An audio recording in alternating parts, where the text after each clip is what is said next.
Are these NPCs?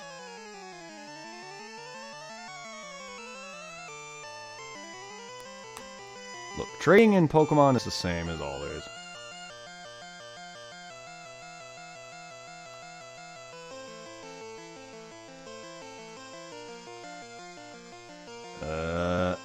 I'm not seeing you in my list here. Well, whenever you get back into that stupid Festival Plaza thing, I'm in there now. I don't know if I have a Ditto, but can check. I'm in here. I don't want that. I want to make sure you're taken care of, bud. I'm connected. I think.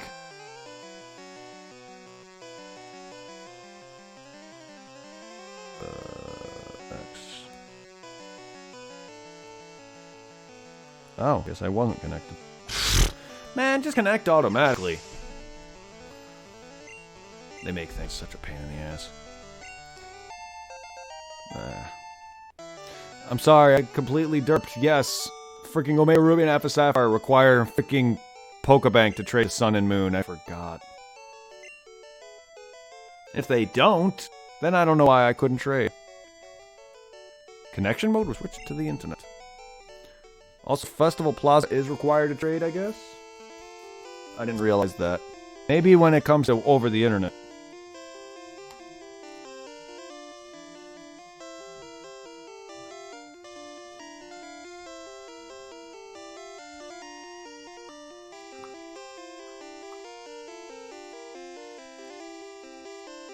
Is your character named Ash? The reason I ask is because it's the only person appearing in my friend list.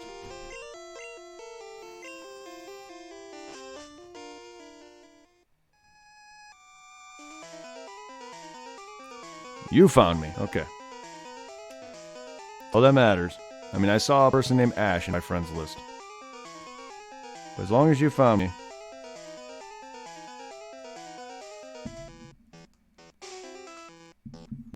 You know what to do then.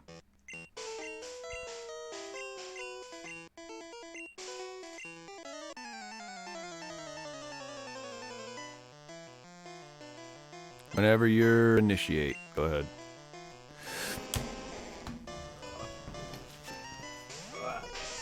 You're not doing any trading until this is done. Give me a second, Give me a sec. I had to close my 3DS to prevent death. Okay, my 3DS is now connected to the other charger. You should be able to see me again.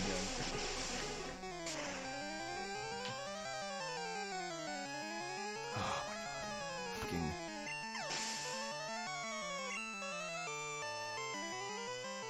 But yeah, whenever you're ready, then go ahead and initiate trade, please.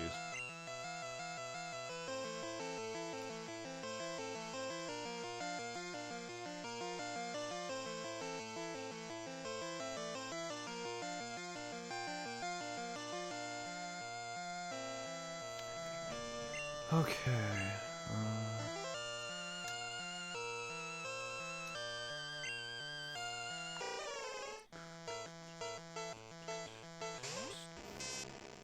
Probably better to focus on one Pokemon over multiple.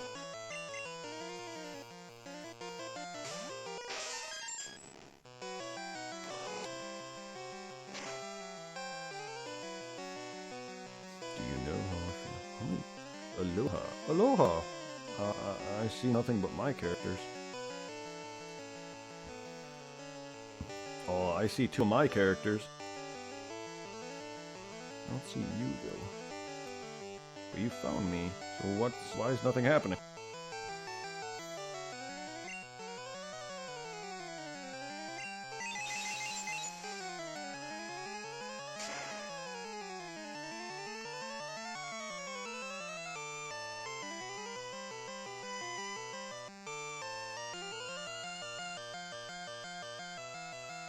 Do I even have anything?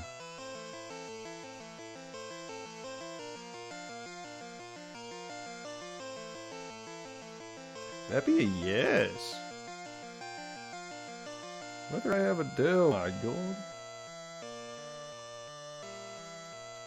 I do. But he's not Japanese, he's not a foreign Ditto, but I do have a Ditto. I could trade you a foreign Ditto at a later time, unless you search for one on the GTS. I can trade you my a Ditto. We just need to get the trade to go. Or I can seek a Ditto for you.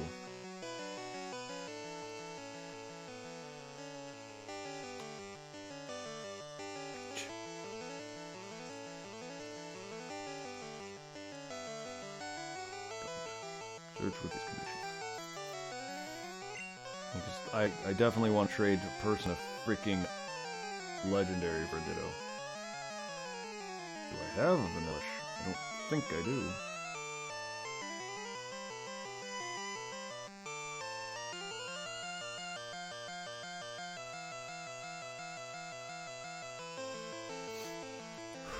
You requested it. What? I'm sorry, man. Nothing was happening for a while.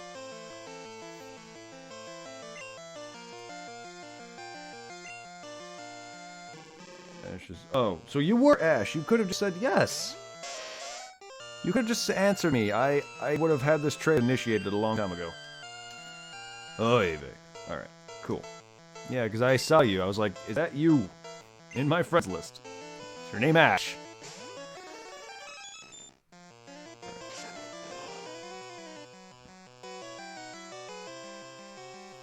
Unfortunately, it's not a foreign Ditto, so you're not going to be doing any Masuda methoding. But there's your Ditto.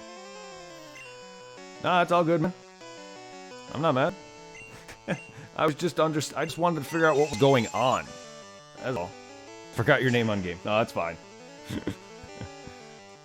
I don't care what you trade me. Trade me whatever. You can even, like, even if I give you legendaries and shiny, dude, you can literally just trade me trash. I really don't care.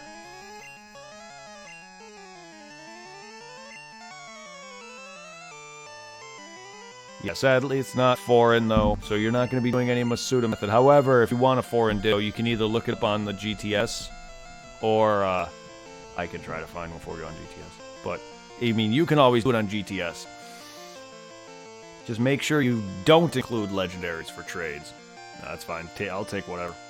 I will take whatever.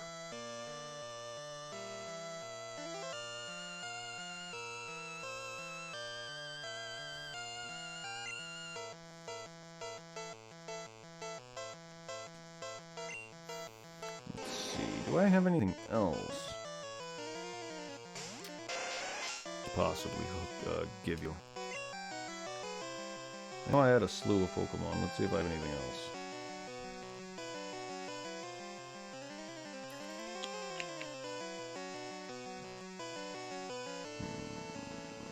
Sadly,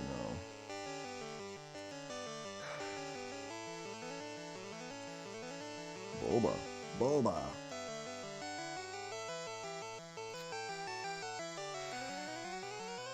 Just because... Let's see, who do I have? Just because I'm a nice guy. Here, have a shiny Mew. Trade me whatever. No spies, Sublu. What? I'm giving you a legendary. Yes. That was actually before I even saw that message.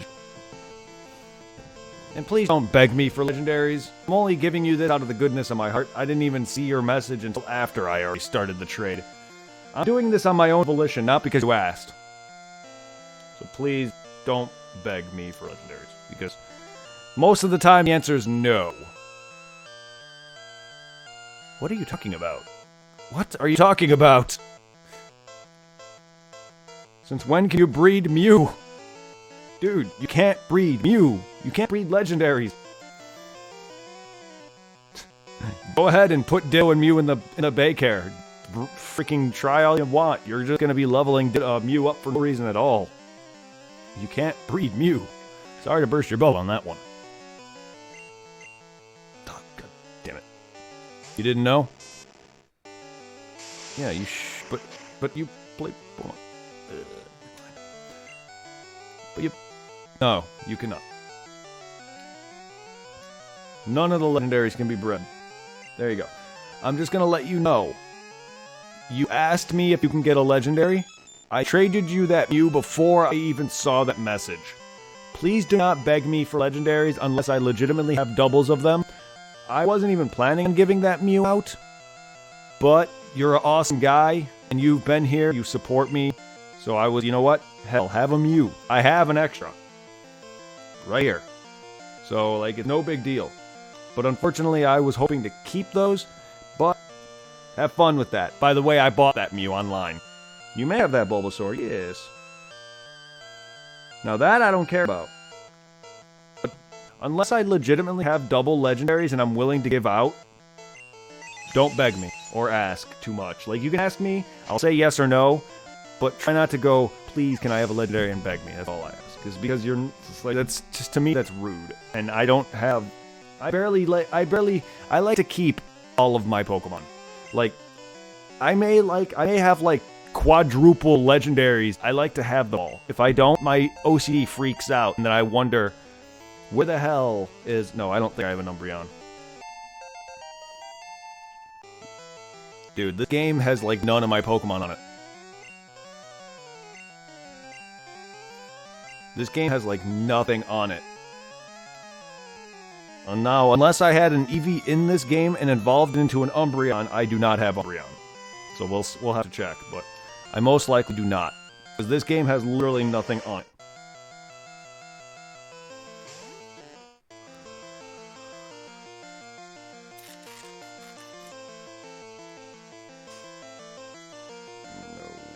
No. Nope, no Umbreon. Jesus, how many Zygardes do I have?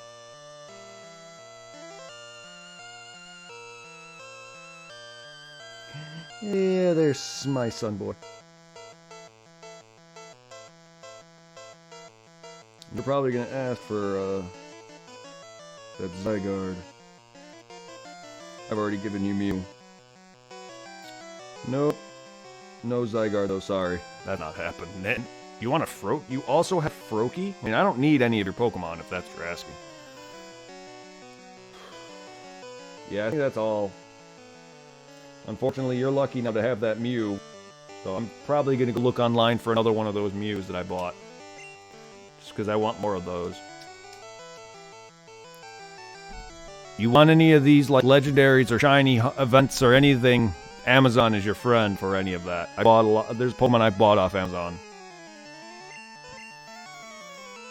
I don't have a Greninja. Do I have Greninja? You have a Froakie. You just said you also have Froakie. Why are you asking me for a Greninja? Level it! I don't have him on here, do I? Dude, this game has nothing. None of my Pokemon are on here. That's unfortunately the end of that trade. Because I have nothing on here. What you just said? I'm confused. I'm very confused. Do you not have Froakie? You have a Froakie, you just said, correct? Or did you ask me if you can have a Froakie? Because if that's the case, yes, you can. But I would have to freaking... Yeah, I disconnected it. You didn't disconnect, that was me. Dude, I'm focusing on a stream. I don't know who that is. You have... Okay, then evolve him. You don't... What? Evolve him. I don't know why you're asking me for a Greninja. Evolve your Froakie! I'm sorry, Ben. I'm not getting mad. I'm just trying to prevent myself from getting frustrated because you're literally saying, I have this base form of this Pokemon, but I want evolution. What can I do, man? Evolve it. I want the pokedex complete. No amount of saying that is going to get that to complete without my doing so. I can't give you these Pokemon because none of them are on Sun and Moon. I need to Pokebank them all over. Or trade them one by one. And I'm not doing that right now.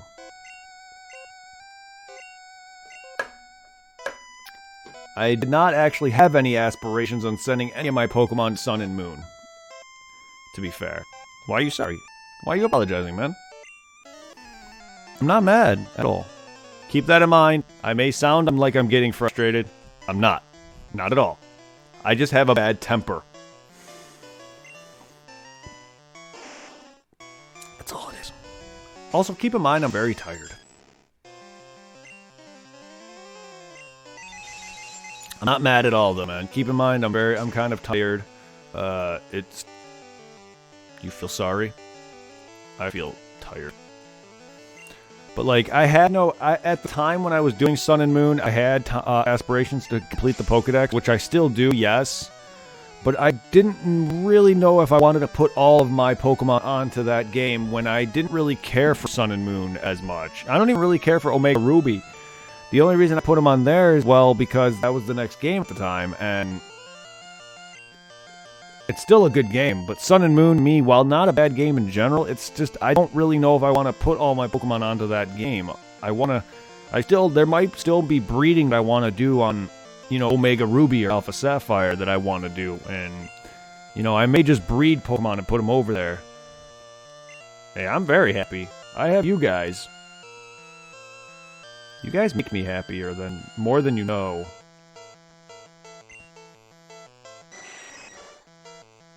I'm just a very cranky guy sometimes.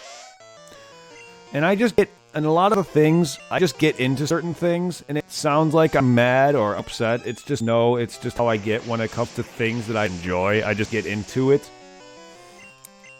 So whenever I'm trying to help somebody, it just sounds like I'm getting mad when I'm really not.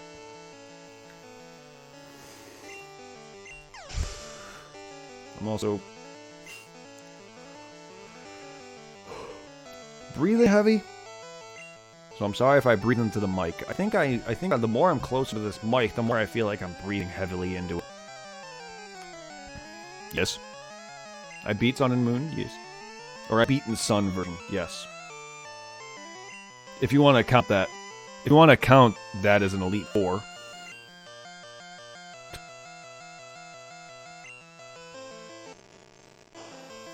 I beat the end, yes. I don't even count that as an Elite Four. Because Sun and Moon doesn't have badges. So yes, I beat the last 4 trainers. What team did I use? Oh boy. I don't know, but it's probably crap.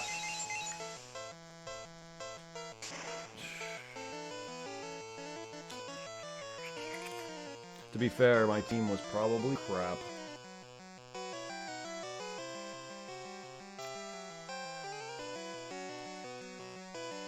Yeah. Alolan Persian Pikachu with Ash's hat from Unova?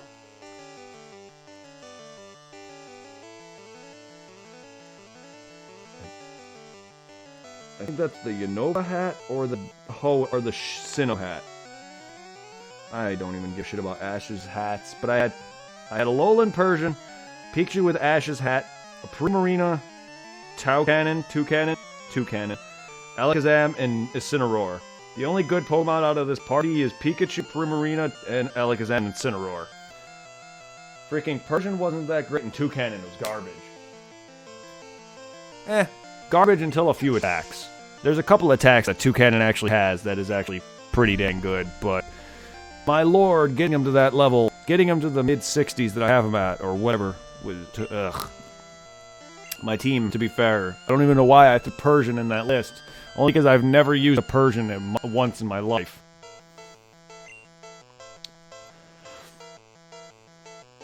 And to be fair, I found derpy-ass Meowth adorable. So I used derpy-ass Persian. And that's all.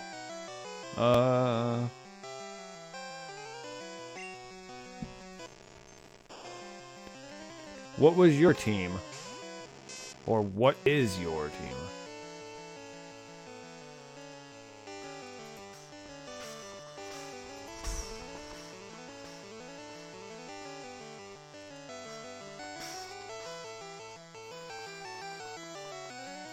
Slowbrook 37, Magmite 30s as well, I think.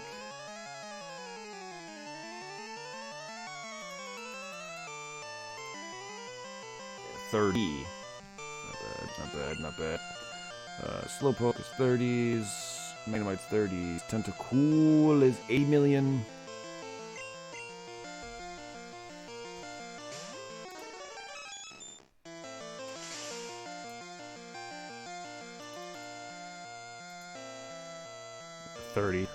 They're all like 80 million.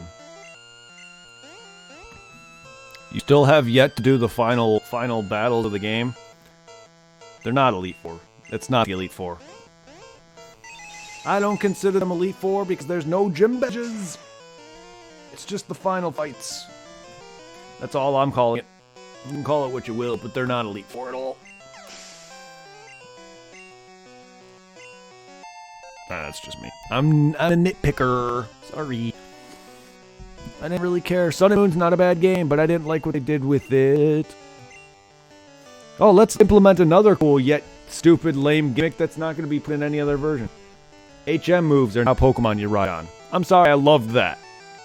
I loved the fact that you could ride on these Pokemon. I hated the fact that they were HMs. Put that in without the fact that they're an HM. Basically, Let's Go Pikachu Eevee. Do that, Nintendo. Put in Let's Go Pikachu Eevee, rideable Pokemon into your games without making them unnecessary for progression. X and Y did it fine, but the fact that you did again in Omega and Sun and Moon, this time making it HM specific, bam.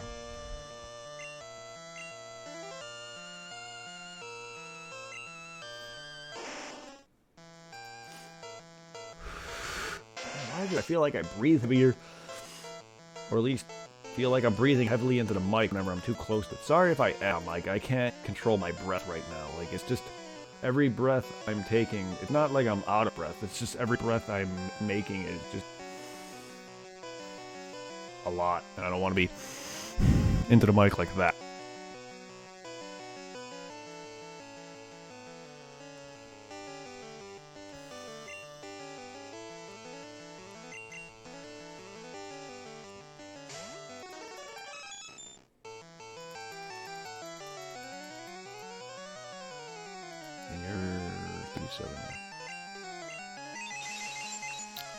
The Elite Four is easy. The Elite Four and Sun and Moon are very easy. Because, yeah, I have the Legendary, I have the Ultra Beasts, I beat well, of course, the rival, the stupid girl's mother. I finished off all that, I did all the Ultra Beast stuff. I beat the Elite Four, I caught the Legendaries, most of them, I think. I'm not sure if I caught all of them. I know I caught Galileo, I think that's his name, Sunaleo, whatever, Sun Lion. I caught Tapu Koko, the stupid god from the beginning of the game, dumbest Pokemon name ever. And then I caught, like, Buzzwole, I caught the freaking Circuitry. I can't believe that's a Pokemon name. I'm sorry, it sounds like a clever name. But the fact that the Pokemon is literally just wires. Gen 1. Oh, they don't know what they're doing with Geodude. They're running out of ideas. Here we have a Gen 8 Pokemon, though. It's literally just wires running out of ideas. Shut up.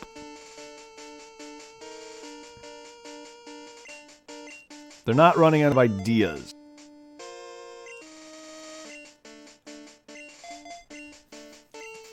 Not at all. Because if they were, they would not have made 8 generations. They would have stopped.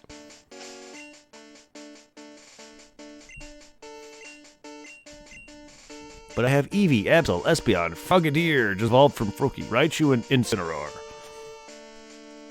Hey, that sounds like a phenomenal team aside from Eevee. Turn that Eevee into something else, which I'm assuming is your Umbreon, and you would have a great team. At least from my opinion. Because I love Umbreon, I love Espeon, Absol, he's alright. Greninja, Raichu, and Incineroar? Man, half of your team is phenomenal. Your team is ultimately made better by the fact that it has Raichu on it. Sorry, Raichu's my favorite Pokemon. Favorite Pokemon of just my favorite Pokemon in general. Him, Blastoise, and Dragonite are my favorite Pokemon. And now you're downgrading. I get it, Flareon might be a fan favorite, but Flareon really has a shitty move pool. I suggest you look up Flareon on Cerebi. I'm just saying, Flareon is a very bad move pool. He's not a very good fire Pokemon. You can replace him with better. Umbreon would be a better choice. Or replace it entirely because you have Espeon. You technically don't need either of the two. I would just put someone else new on your team, unless you really want Umbreon. Umbreon's great, but you already have Espeon. That's just me, though. You don't have to listen to me. You also have Greninja coming.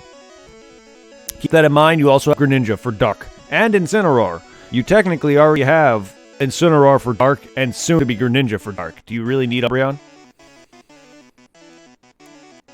Just saying. Just throwing that out there. Don't have to listen to me. No one does. It's your game. Because technically, I use Pokemon that I use like a lot of same typings. I'll have like 2 or 3 water types and like stuff like that. So feel free to use and stack up on typings. I don't like. Feel free.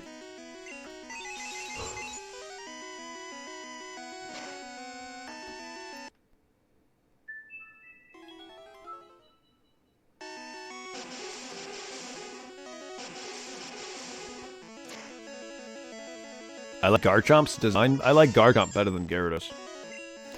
I'm not a big fan of Gyarados. But Garchomp is amazing. I personally just don't think it's worth raising a Magikarp to level 20 just for a Gyarados. Yeah, he's gonna have a lot of good attacks, and he's strong, I get that, but I personally just don't find it worth it. And him, particularly, all that great, to me, anyway. And I hate Gyarados' Mega Form. Which one did you switch to? Garchomp? Yeah, Garchomp is amazing.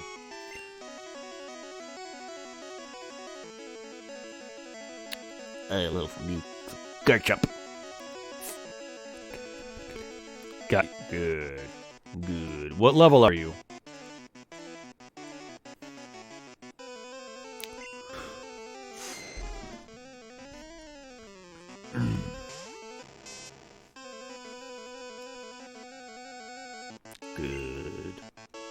Good. As long as you're in your mid-50s, you should be fine. I don't even think you need to even be that high. 49? Yeah, you should be fine. You should be fine.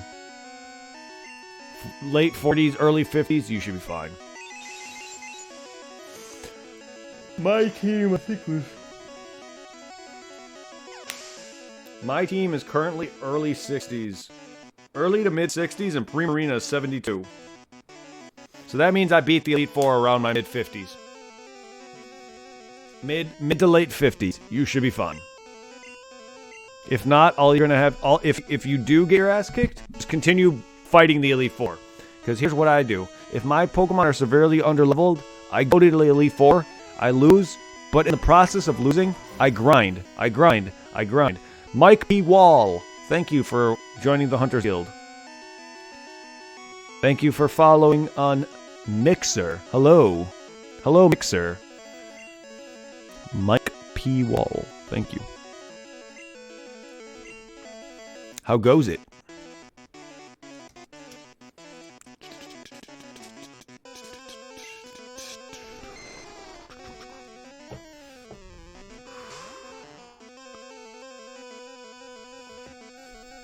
Slow. I plan to get Blue taken care of. I plan on finishing off Blue, hopefully before Thursday, Wednesday the latest. Thursday the latest. Wednesday the earliest. Now buy Flareon. I mean, I don't really know all that much, but from when I was breeding and training, I looked at Flareon and I saw that he had a very, very bad move pool for a fire Pokemon. And I'm not competitive at all, but when I do breed competitive shinies. Just because if I'm breeding, I might as well go the extra mile and add in IVs, because it's not taking up any extra time at all. Shinies, your shiny Pokemon is probably going to be one of the last steps that you obtain. You're going to breed a near-perfect shiny or near-perfect IV Pokemon before you get any shinies. I guarantee you. Unless you're extremely, extremely lucky on the shiny hunt. Guarantee you, though, you're going to get more 6th perfect IV Pokemon than you are going to get a shiny. But again, you can get a shiny from anywhere from 1 egg to 1,000,000 eggs. So it doesn't matter. So. But like I said, the few shinies that I have, while not the best competitive-wise, they have at least 4 or 5 IVs and maybe a couple good abilities. And the main focus was their nature. Is I got their good set nature for what I wanted and good IVs. They may not have the best abilities or whatever. Like my Greninja's not a protein Greninja, but he's a shiny with good IVs and a good nature. That's all I really care about personally. I don't really care about hidden abilities. I breed everything with a goddamn Ditto. That Ditto is a slut, and I love it. I literally named one of my Dittos that I caught Whore. It's a shiny Ditto that I caught, and I named it Whore for a reason. He's not my baby. He's not my breeding Ditto, but still, he's Whore for a reason.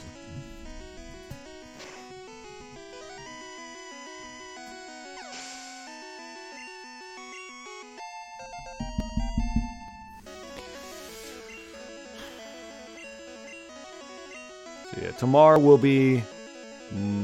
I'm going to try, if I come home earlier, I'm going to do a bit of Pokemon. I'm going to see about getting on Final Fantasy, and then playing more Pokemon after that. I'm going to do my best to finish up this, and then once this is finished, I'm going to take a brief break from Pokemon, play a bit more Final Fantasy IV, and play a bit more Dragon Ball. But yeah, tomorrow, expect some more Final Fantasy. I needed to get back on Final Fantasy IV. Phantasy Star 4 won't continue until will not start until I beat Final Fantasy 4. Because once Final Fantasy 4 is done, I'm moving on to Phantasy Star 4. Once Phantasy Star is done, then Phantasy Star series is done. Because there's only 4 games. Technically there's more, but the rest don't matter canonically. Or they're not like a numbered game. They're just random side games. People call them side games. They're not a side game to me at all. They're still part of the main story. Same as like Kingdom Hearts Chain of Memories is important to Kingdom Hearts, as these games may not be as important as that, but they're still made by the same team, same company, yada yada. They're not made by different people. They're not spin-offs. What I'm trying to get at. But I don't think I'm going to be playing those other Phantasy Star games. The same vein that I consider Final Fantasy Tactics, World of Final Fantasy, all these other Final Fantasy games, they may be not made of the same vein as the numbered games, but they're not spin-offs. Not to me, anyway. The only true spin-offs are like Final Fantasy. The only spin-offs for games are games that change the formula, like Final Fantasy Dissidia, which becomes a fighting game.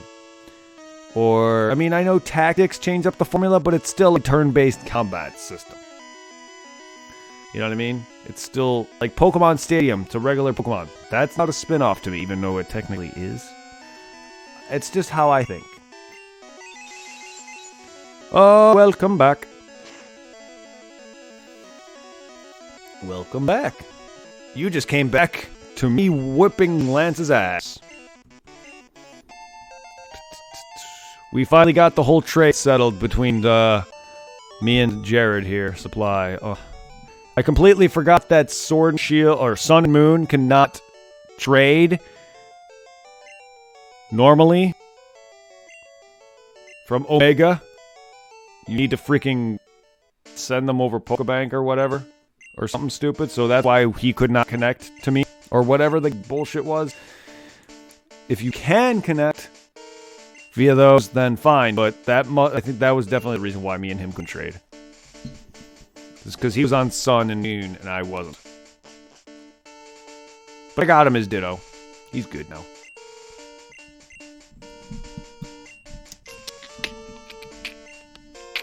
He also got a Mew from me. He should be happy. He got a Mew from me. I have quite a few legitimate Mews. Some of them that I actually bought off Amazon. Which were like basically GameStop events that I missed. So there's a few GameStop events that I went out of my way to buy online, which is fine. They're really like a couple dollars. Not like they're that expensive. Actually worth doing. I've actually bought quite a few legendaries off of Amazon. It's worth it. Worth it. They're only like a few bucks. Not even that bad.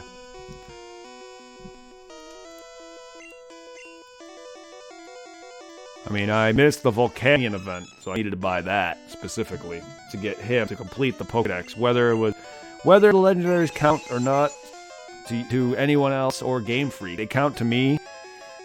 So I want all the legendaries. Volcanion was one I missed a long time ago, so I go out of my way and buy that. And I even remember going to, what was it, McDonald's? Was it McDonald's? For the Hoopa event? That's the dumbest event legendary yet. I'm sorry, I don't mind going to GameStop for the dumb cards, which, while I do miss the originals, the original events where you could just go to GameStop and, you know, GTS Wi-Fi thing and you get the Pokemon sent right to your game. I hate how they're doing this now with the cards, but having to go to a freaking fast food restaurant just to get a Pokemon, to me, is dumb. Mine were all from the guy that I got my shiny Darkrai from. Yeah, to be honest, I forgot where I got half my Pokemon from. I could probably look it up on my Amazon, but like, yeah, I got shiny Mews, I got a shiny Darkrai, I got quite a few Pokemon from people online. I mean, so did I, to be fair. And I also didn't use them. Even if I didn't beat the game when I got them, I didn't use them. And some of these were all traded from Omega Ruby anyway. Like the Mew, the Hoopa, Volcanion. A lot of these were traded from a previous game. It's not like, hey, I bought them for Sun and Moon. No. They came, I transferred them to Sun and Moon.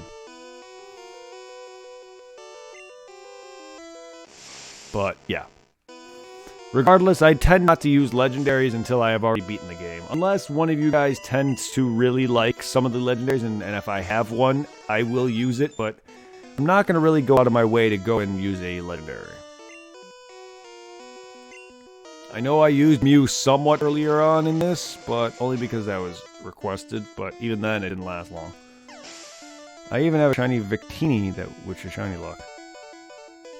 How does that work then? Like, I get you can get you can get a real legitimate Pokemon and fake its shininess, but how does that work if it's shiny locked? I mean, that's definitely not legit. I do have a shiny Xerneas. I do have a shiny Yveltal, not a Zygarde. I never got the chance to get a shiny Xerneas or a shiny Yveltal. Yeah, proof that he hacks. I figured. I do have a shiny Zygarde event, but did they ever release in the US a shiny Zygarde, or shiny Yveltal and shiny Xerneas? Because if they did, I missed them. I know they had it in Japan, because I want my damn bacon bird. But I never saw. I know Japan got Xerneas and Yveltal shiny, but I don't know if we ever got them. But I got shiny Zygarde. And see, I have a few shiny Pokemon that I cheated via, like, the legitimate the Pokemon's legit, but I cheated to get the shininess onto them. And that's when you probably saw me earlier going fake. No, this is real. This is fake. This is real. When we're looking at my shiny list, I'm trying to get the legitimate versions of them so I can throw away the fake shininess. Because the Pokemon itself is real. Just the shininess is fake. I have Action Replay. And I was having fun one time with Soul Silver. Literally cheated so much on Soul Silver that I couldn't even progress the game past the Lake of Rage. Lance would not appear for me at the Lake of Rage. Action Replay has a code to where you can basically mark a Pokemon, and it turns the Pokemon shiny. So if you go and look at some of the fake shininesses that I have, you'll see that some of them are marked.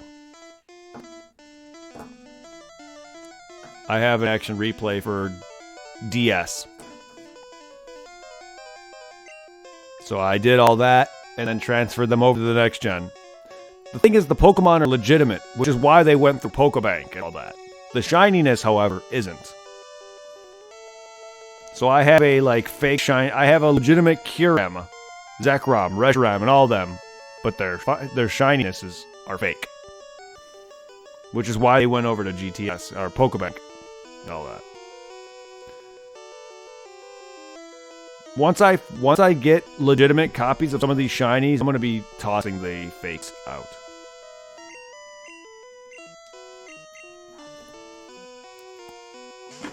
Or I can give them to somebody if you want them, but if I don't ever get duplicates, then I'm keeping them. But if I do find a way to get legitimate ones, then I can trade them out.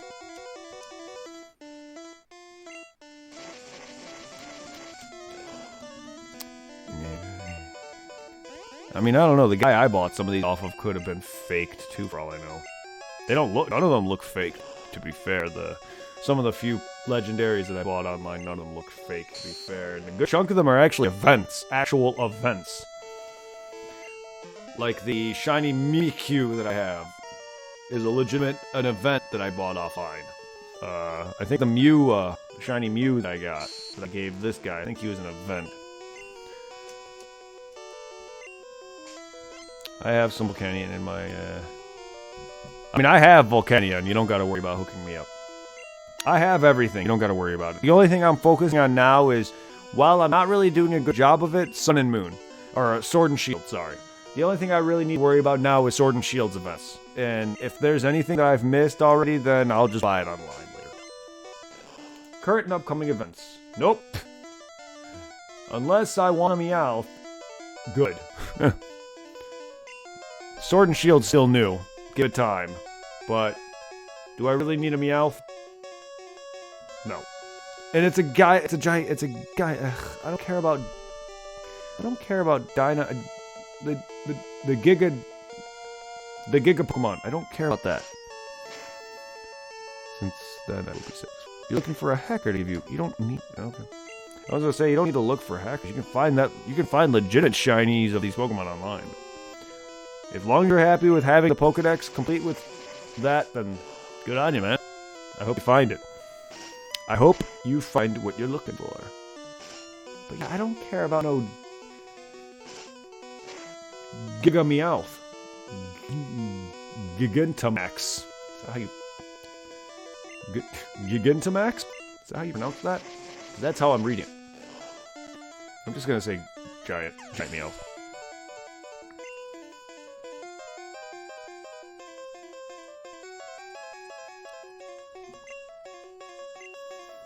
Sorry, I'm not good with a lot of certain words combined together, and Giga and Tamax together just does not read well off of my mouth. That makes sense. Shiny locked. Who, Keldeo? Was he? Is he really? Huh. If he's shiny locked, then how are you happy with having him shiny then?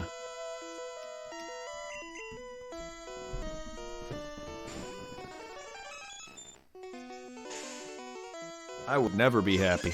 I need my collection to be complete, to be legitimate, which is why I'm not happy with me having done action replay, which is why I'm not happy with me having done to what I've done with some of the shiny Pokemon that I did. They may be real, but they're fake. Their shinies is fake, and that alone is enough to throw me off. Wow, I didn't know he was shiny locked. Why are they doing this with black and white Pokemon now? And not even all of them. Why? Why are some of Gen 5, Gen 6 Pokemon shiny locked? And not even all of them are. I understand that, but if they're shiny locked and you have them, how are you comfortable with that? I would be like, okay, if I found out I found these Pokemon, didn't know they were fake, but then found out that the shininess on them is locked, that alone would make me upset. That's just me, though. It's just me, though. If you don't care, then that's awesome on you. I wish I didn't, but unfortunately I do. That's why. That's me. That's weird though, but I never understood that. Some Gen 5 Pokemon and some Gen 6 Pokemon, and possibly even Gen 7 and Gen 8 Pokemon are shiny locked, but not all of them.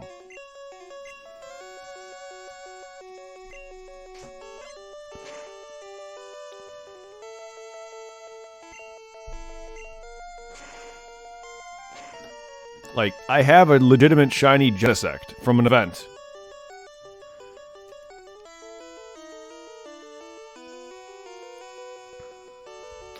I don't play online. Oh. And just... Oh, no. I don't play online either. It has nothing to do with the online. It's completing the pokedex.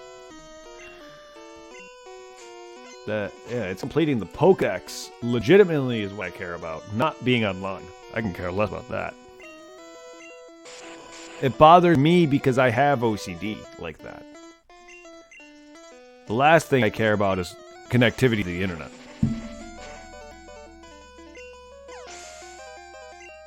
Yeah, but the only, I have that shiny event Genesect. Well, I didn't know about Keldeo and them and Meloetta and all those guys being shiny locked, but I definitely do own legitimate copies of all of them anyway. I have a legitimate Genesect.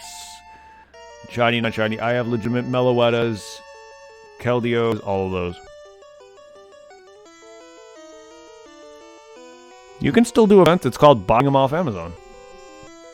Welcome back. It's called buying them off Amazon. I don't... Unless you can't do that either, because you don't have internet. If you don't have internet... Well, you do have internet. You're watching me. Never mind. If you have no consistent way to trade via Pokemon Connection online, then never mind. That may make a damn difference. But any events that I want doubles of, such as the Mew or Expiration, Volcanion, any of those, I'll buy online. Like, half of my legendary events. Hey, no problem, Jared. Enjoy.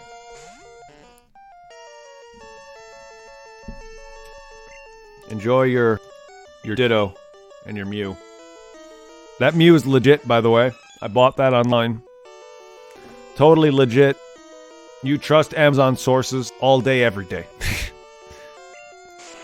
To be fair, that actually could be very, very fake. But it's an event Mew, so I really don't think so. It's the same as the shiny Genesect. It's a legitimate event. Whether or not they had a legitimate shiny Mew event, which they do. So there's new enemies I found and they're higher level than me right now. New enemies? Where? It's Sun and Moon? I don't even know where you're at in that game.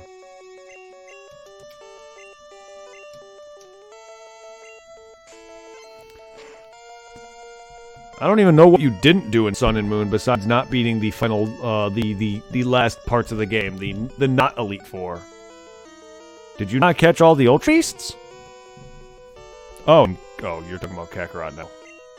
No spoilers, please. You can say you found new enemies. That is it, though. No more than that, please. I know it's Dragon Ball Z. I still don't want spoilers for it.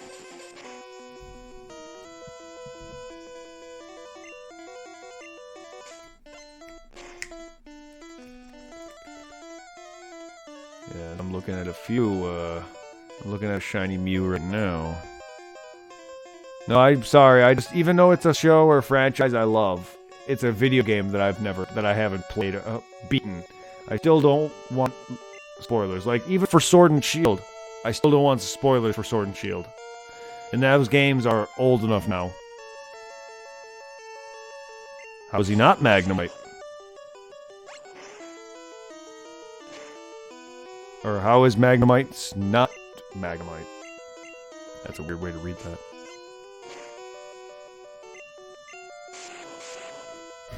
It's because I didn't evolve him yet.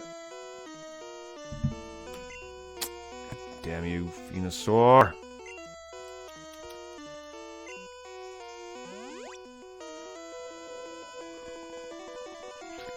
Yeah, I didn't evolve any of my Pokemon yet, because I've been splitting the experience between them all.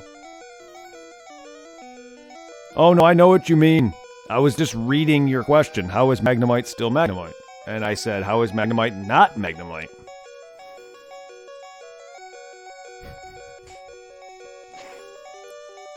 Refight Zarbon. I have yet to see a significance in rebattling bosses. Yeah, like I said, though, I just did not... I haven't evolved any of these. A lot of these Pokemon evolve at a higher level than some of the earlier ones. We're getting into the territory where enemy Pokemon start to evolve at much later levels. I mean, the delay is not my problem. That's not my fault. I can't control the delay. I can't control that delay.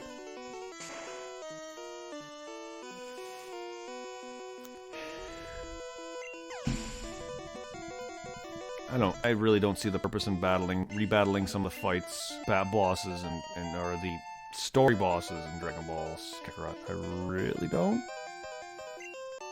But we'll see when I go and do that and actually complete the Dragon Ball hunts and actually start rebattling some bosses. I can see that being a thing for endgame if you want to, S rank everything. But I still don't see a reason for it. 15 seconds, which isn't horrid. Nor is Twitch's. Twitch's delay isn't horrid either.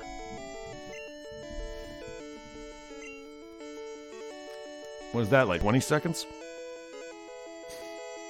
That's not... Okay, I can understand Zarbon, but Qui? Really? Is there a reason why you're reviving these enemies? Like, that sounds like a total waste of a wish, though. Reviving Qui is no different than reviving Reddits. Or Nappa. Or Chaozu. I'm just trying to say it's useless. Then why not fight Majin Buu? Why not revive Buu? Why revive someone as weak as Qui? Why not just revive Frieza? Before it was 5 seconds, and Mixer is known for barely any delay. And now Mixer has delay? I mean, every place you're gonna stream to is gonna have delay. Because it needs to receive and send signal. There's gonna have to be some delay. Even when I'm sending signal to my Elgato, that has delay, and that's directly set from my console. Yes, but revive them. I don't get it. You're reviving Qui, who you already fought. You're not making any sense, dude.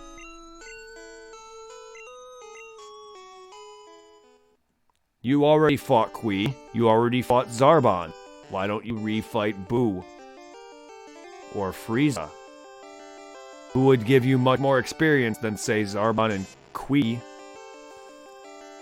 I don't know.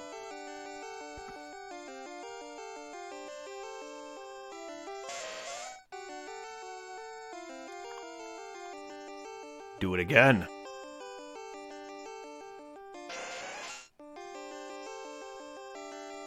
I don't know how it works, dude. I'm not at the end of the game. I barely just got to the segment with the Dragon Balls. I don't know how this works. Don't spoil how it works, because I don't want to know. Any subsequent wishes that are different from the ones I've already seen, don't tell me. I'm already being spoiled by the fact that you can revive every bosses, but I pretty much just saw that when I got the Dragon Balls. I was able to revive enemies, but I didn't know how far it was gonna go. Now I know it goes through everyone. Okay, so revive... Okay, then go revive Buu and fight him. There should be no problem. It serves as a sub-story. No, a sub-story is an optional mission. Reviving bosses is not an optional mission. I'm sorry, the game can call it a sub-story all it wants. That is not an optional mission. If you can only do that once, then take out the Dragon Balls right now. CyberConnect, take the Dragon Balls out of the game. That's pointless. Fighting your bosses only once? No. You're able to fight them over again. They're not going to make you fight them once. That's not a sub-story. That's not an optional mission because it didn't say... It didn't have a little blue exclamation mark when you did it. Or did it? I don't know. I don't know if it instantly throws you into a fight or you have to go talk to them. That still doesn't make any sense because it's not a mission. Your cell's not legitimately asking, hey, can you revive me so I can fight again? And then you go and do this stupid shit to revive them. It's not a mission. It's not a sub-story. It's not whatever the heck you called it. Nah. Do it again. Do it again. All you gotta do is just do it again. There should be no reason that they'll prevent you from fighting the same guys again. Call it what you will.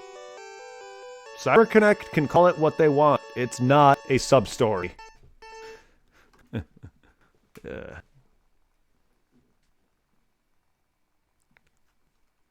Just do it again. Just keep trying. Just keep trying until you're able to do it again.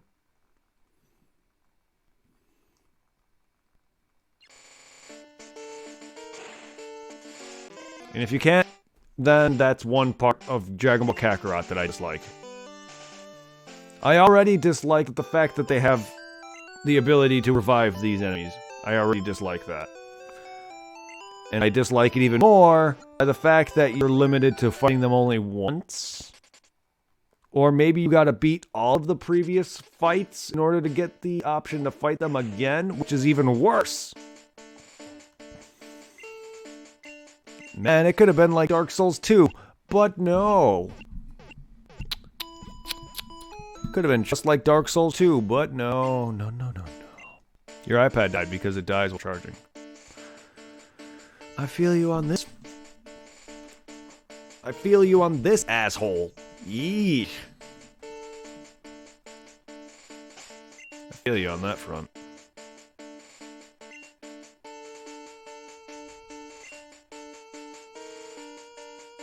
Sorry to hear that, though. Ugh.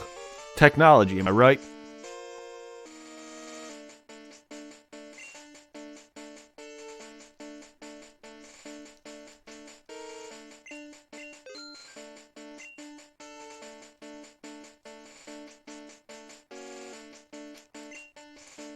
My eyes are going blurry for some reason.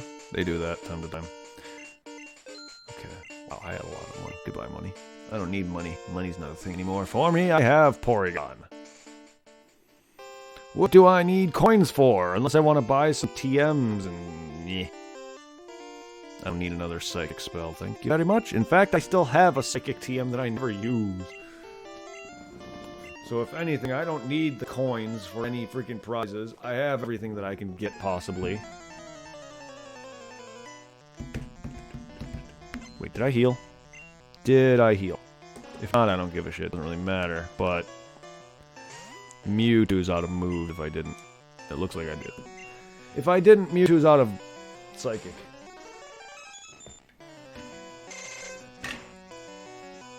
How charged are you, 3DS?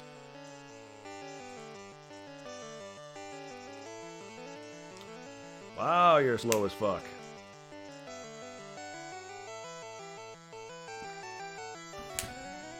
Okay. Time to double play Pokemon. Lil B plays Pokemon Test 2.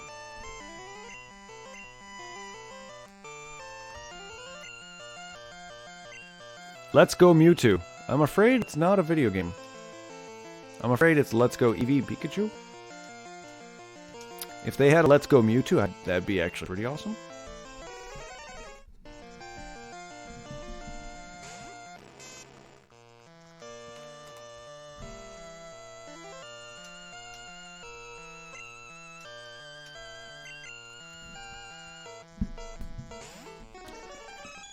Oh, right. I'm in Celadon Game Corner.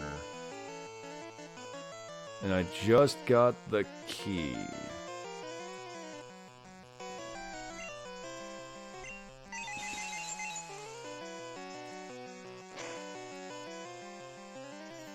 That explains that. That explains that.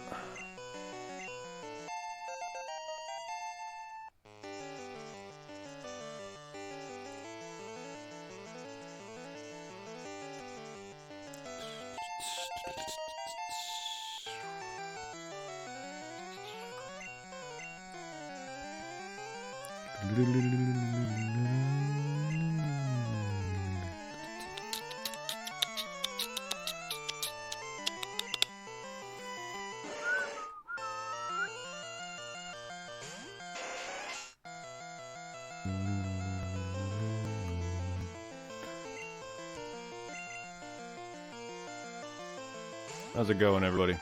Don't mind me, I'm just double playing. Wait, what level does Magnemite evolve? 30? In his 30s?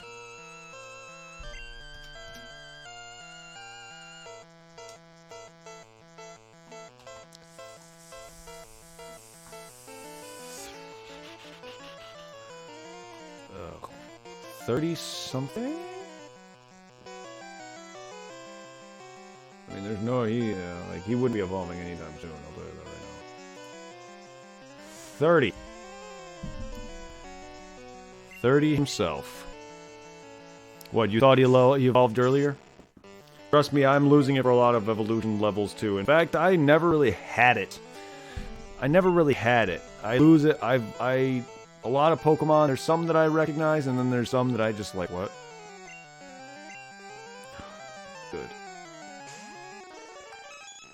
Like, I don't have every Gen 1's level memorized.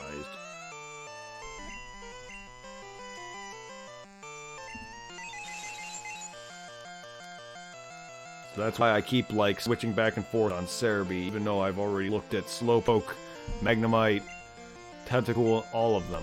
Like, ugh, I can't remember that. That's too much information for me to remember.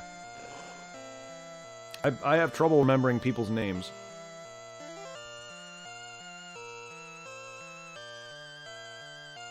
And again, he has been taken down. But what? Okay, I get it. He's been taken down. Why did you fight him again? I don't understand. Do you actually have to face him transformed too? That's pretty cool. That's pretty cool. You gotta face him twice.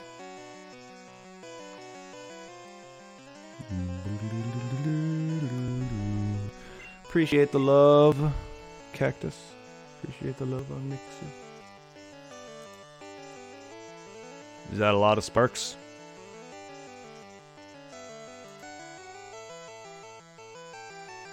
I mean, is that, like, a lot? Is that a big deal? I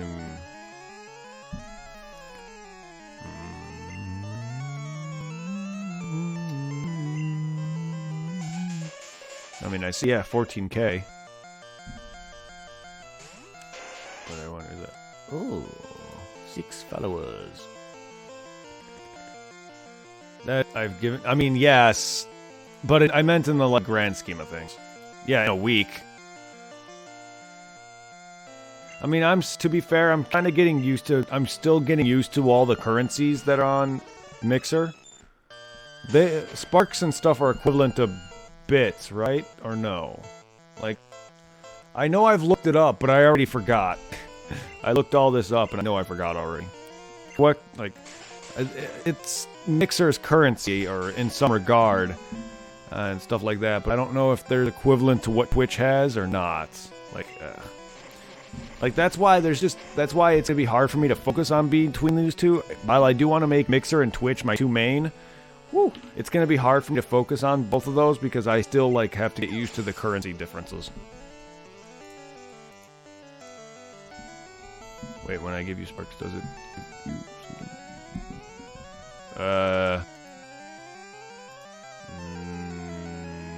Give me something as in what?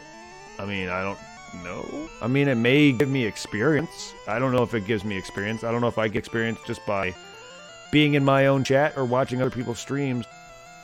I don't really know if it gives me anything besides possibly a level or something. I don't really know, to be fair. Now I somehow gotta find Royal Tomato that I can't find, and every YouTube video I found, I have to do a quest I've already got completed. Then you should have no problem finding a Royal Tomato, or you missed it. There should be a way to redo a quest again. You may be able to do that. I don't know.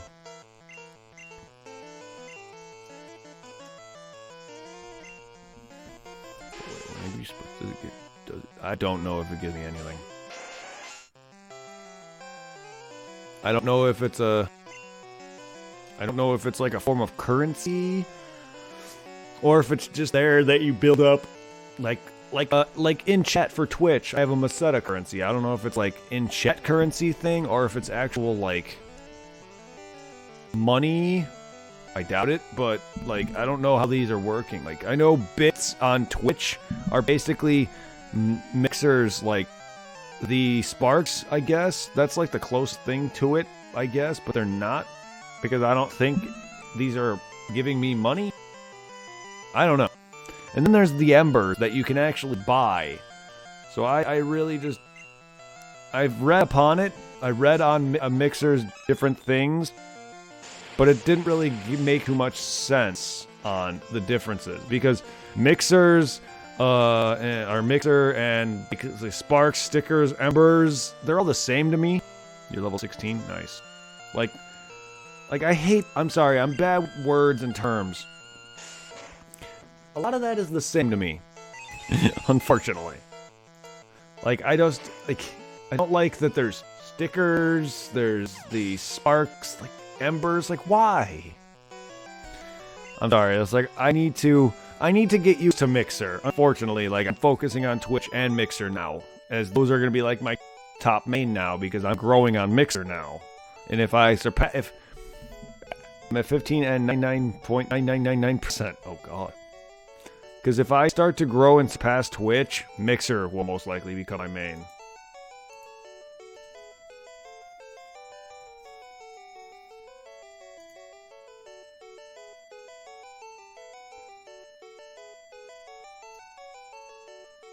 Yeah, see? Skills are fun ways to express yourself watching your favorite stream. Better yet, using skills supports partnered streamers. Oh. So I was right. Unfortunately, I'm not partnered, but... So I wasn't wrong. In some regard, that there's some support going on. But I guess if I check in analytics, it might tell me if I have any money, if that helps. If that gives me, like, donation, if that helps me, like, support in that regard. I mean, it has to support me in some way. Why else would this be a thing? But, like, one, I'm not partnered, so I'm not sure if I don't know if, like, I'm getting any of that. Pretty Buffalo 41, welcome. I like that name. I like that name a lot. Pretty Buffalo.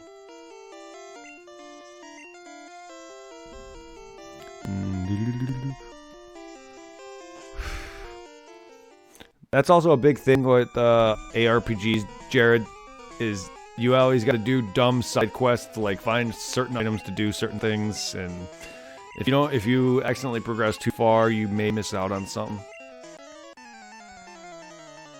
I sworn I had to do a quest in my stream on Kakarot for finding a royal tomato or something stupid. I sworn I had. That sounds familiar. How you doing today, Pretty Buffalo? How goes it? We're just leveling some pokies. I'll bet a little slower than usual.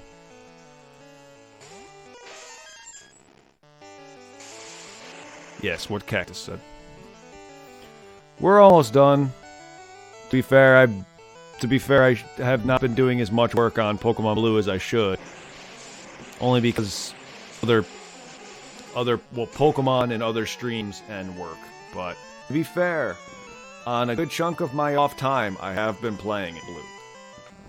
If I haven't, I would not be at Ceylon right now. But to be fair, if I also had a 3DS that I was afraid of it constantly shutting off on me, I would have been a lot further. And yes, I could easily send this DS probably in to get checked, but it was like this from the day I bought it. So, like, sending it in would actually just make it worse. Because I've sent in multiple things before, and they've come back fine, but ultimately broke down further. Much shorter time frame. I'm not going to risk sending this in and not have a thing to trade myself for a good month or two, good few weeks. And then it come back, work a little bit, and then eventually break down further. Because that's what happens. Because nobody can ever fix a console that's not really broken and make it work better than it did, and then it's just gonna actually break down further and be even worse. Like my PSP. It had a cracked screen, got cracked screen fixed, but now my left button moves my character to left. Very impossible to play when I'm playing side-scrollers. Thank God there's not a lot of those on the PSP. Your 3DS can survive a month in sleep. I don't think yours is in great condition. Which 3DS do you mean? Which 3DS do you mean? Because if you're talking about this guy, no, it's old. It's old, and it's been used a lot. Or if you're talking about this 3DS, yeah, there's something wrong with it. It's been like that since whoever built it. The wiring inside of it is fucked or some regard. But if you're talking about my main 3DS, yeah, it's old. It's old. I had it since it first came out. Well, I had it since this 3DS was popular. Not so much when it first came out, but it's been used for what feels like a decade now. But yes, my new 3DS XL, yes, there's definitely something wrong with it. Well, I bought it new, though. Should not have been anything wrong with it. It was wrong. Whatever happened when it was shipped from its wherever it was made, and then they shipped it to whoever, and then whoever sold it from there. It was faulty from the moment it left the factory line. Unfortunately. And to answer your question, what's wrong with it, or the thing that's wrong with it, is it shuts off randomly. Not because it can't hold a charge. It can hold charge fine. It turns off randomly when I touch a certain spot, or I put it down too hard, or if I like close it hard. Like I have to close it or put it down very softly. Kind of like putting down a GBA SP with a Pokemon cartridge in it. One wrong move and it'll turn off. There's nothing wrong with it otherwise.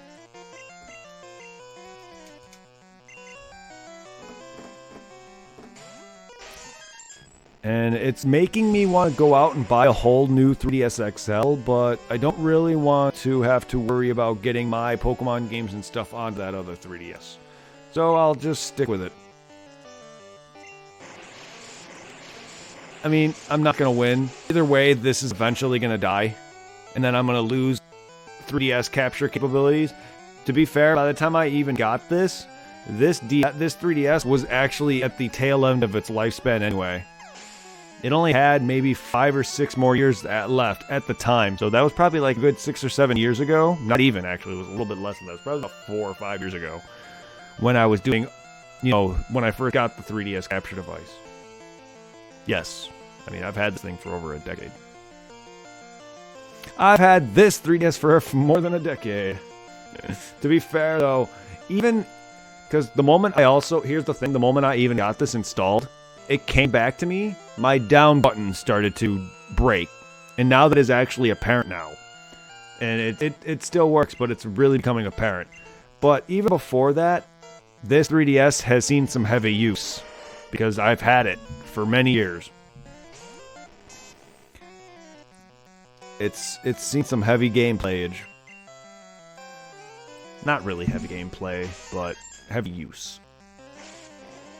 I've put probably several thousands of hours on many different Pokemon games alone. Not to mention other 3DS games.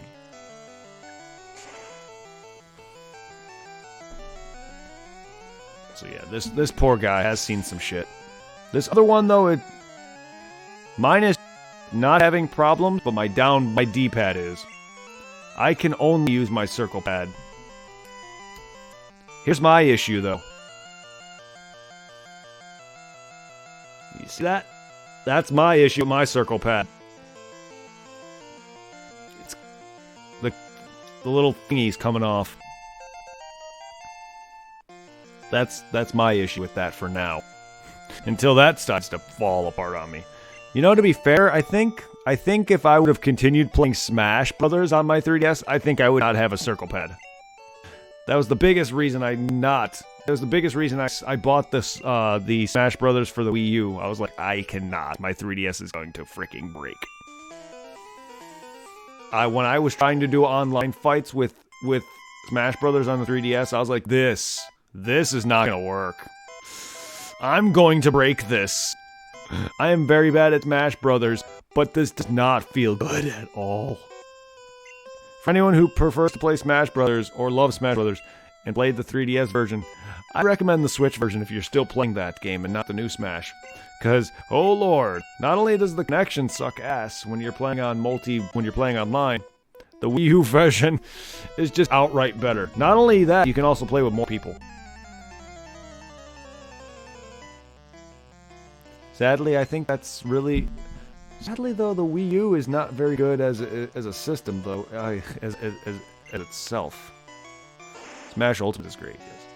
I may have said in a few streams that the other Smash games aren't that great, only because, personally, I'm not big into fighting games, but Smash Melee has the biggest memory for me, so I only really consider Melee to be one of the best ones. That's just me. I'm not a big... I just used fly. Good thing flying actually has a type instead of normal. But, like, I do love Smash Ultimate, and I do love Smash 4. Don't get me wrong, I even love Smash 3. Brawl. It's just, I have a lot more memory with Melee. And Melee was my only Smash at the time that was original. Besides the new ones, that is. Out of the 64 one, Brawl and Melee, Melee was the only one that was original. Oh, and guess what happened with that? I had a tournament one time at my school. It was in my Wii. Where did it go? Where did it go? Like, why is my Melee missing from my Wii? It should have been in my Wii, but it's not. And when I came home, or I think it was like a few years later when I tried looking for my Smash Brothers, I'm like, I have the case. It's not in my Wii. I last saw this at school. Someone stole it. Had to have stolen it from my Wii at the school or sometime after that. So I no longer have my original Melee anymore. Your Brawl, you want to know something fucked up? Physical copies of Brawl will not work on my Wii. And this was long before I modded my Wii. I haven't even tried a physical Wii title on my Wii, but this is back when Brawl was popular. Like, when it was first around. I played it for months, unlocked every character, did some stage building stuff, and then out of nowhere it just stopped working. I bought a brand new copy, literally factory sealed, for my birthday one time. Second copy. Did not work. Brawl was the only Wii disc that never wanted to work on my Wii. Every other disc, perfectly fine. But Brawl, after a while, Brawl just never wanted to play. I don't know why. So if I'm ever to play Brawl now, it has to be an emulated copy on my downloaded my Wii. Is that worth doing? Is that worth doing? I know you just said you failed doing it, but is that worth doing for anyone who's modded their Wii U? Like, the Wii modded is worthwhile. For anyone who wants to learn, like, for anyone who wants to get into like soft modding, Wii was the only one I did. I do have my PS3 modded. Not my current PS3. I have a backup PS3 that I modded. Soft modded. And unfortunately, I couldn't get jack shit working on it. It has the homebrew, just like my Wii does. Unfortunately, I couldn't get anything working on it, but it's soft modded. But I think the Wii is the easiest thing to soft mod. I have yet to try the Wii U. The only reason why I didn't want to try the Wii U is because I didn't want to brick it. My Wii, I can kind of care less if I brick my Wii. The reason being is I have nothing on there that's worthwhile losing. All of my files that are on there is on like a backup hard drive or a GameCube memory card. My Wii has like little to no files that I'm worried about losing.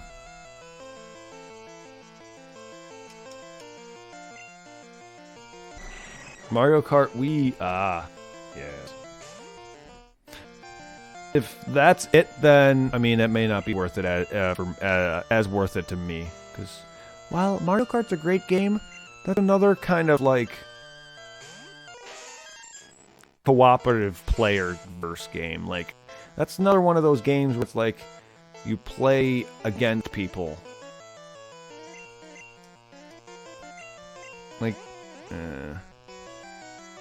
has a thing through the internet browser. Yeah, like those games are fun, but again, that's just limited to versing, though. Unfortunately, that's that ultimately makes Mario Kart for me worse. And that game doesn't really have great solo play because that's not its focus. I have the new Mario Kart for the Switch. Don't get me wrong, I enjoy Mario Kart. It's just, unfortunately, its main focus is battling or versing people. And that's not fun to me.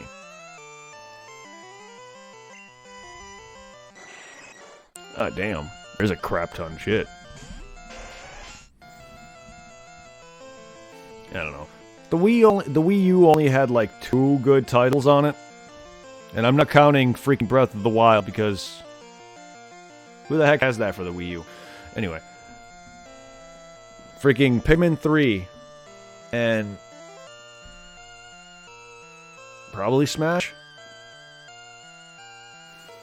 I'm just gonna say Pikmin 3 is literally the Wii U's only good title. Yeah, Smash is good, but it's a fighting game. I'll stick with my Pikmin.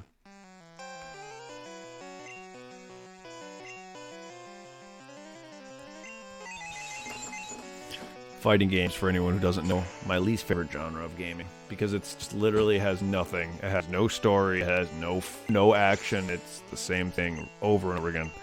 I am not into repetition, says the guy who's playing an RPG. You guys know what I mean.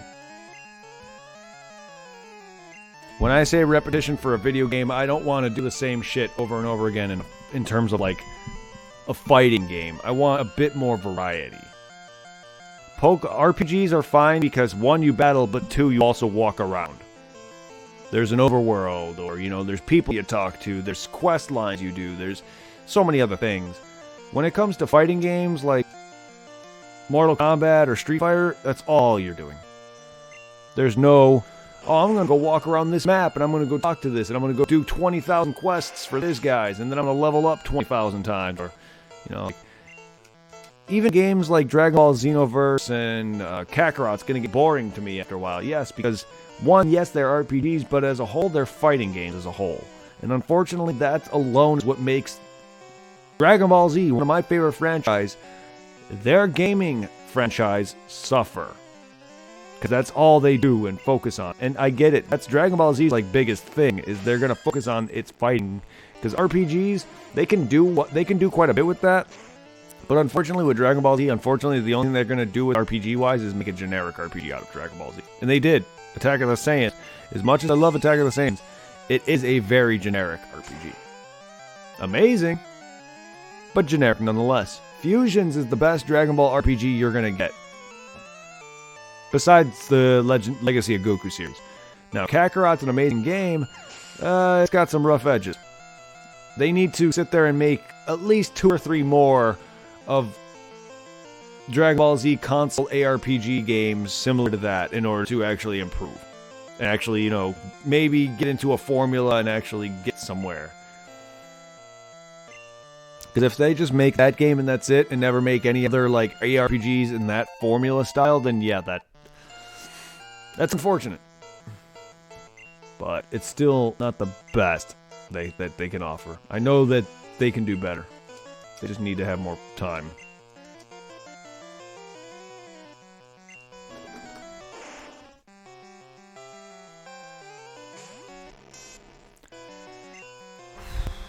I really wish I would have streamed earlier.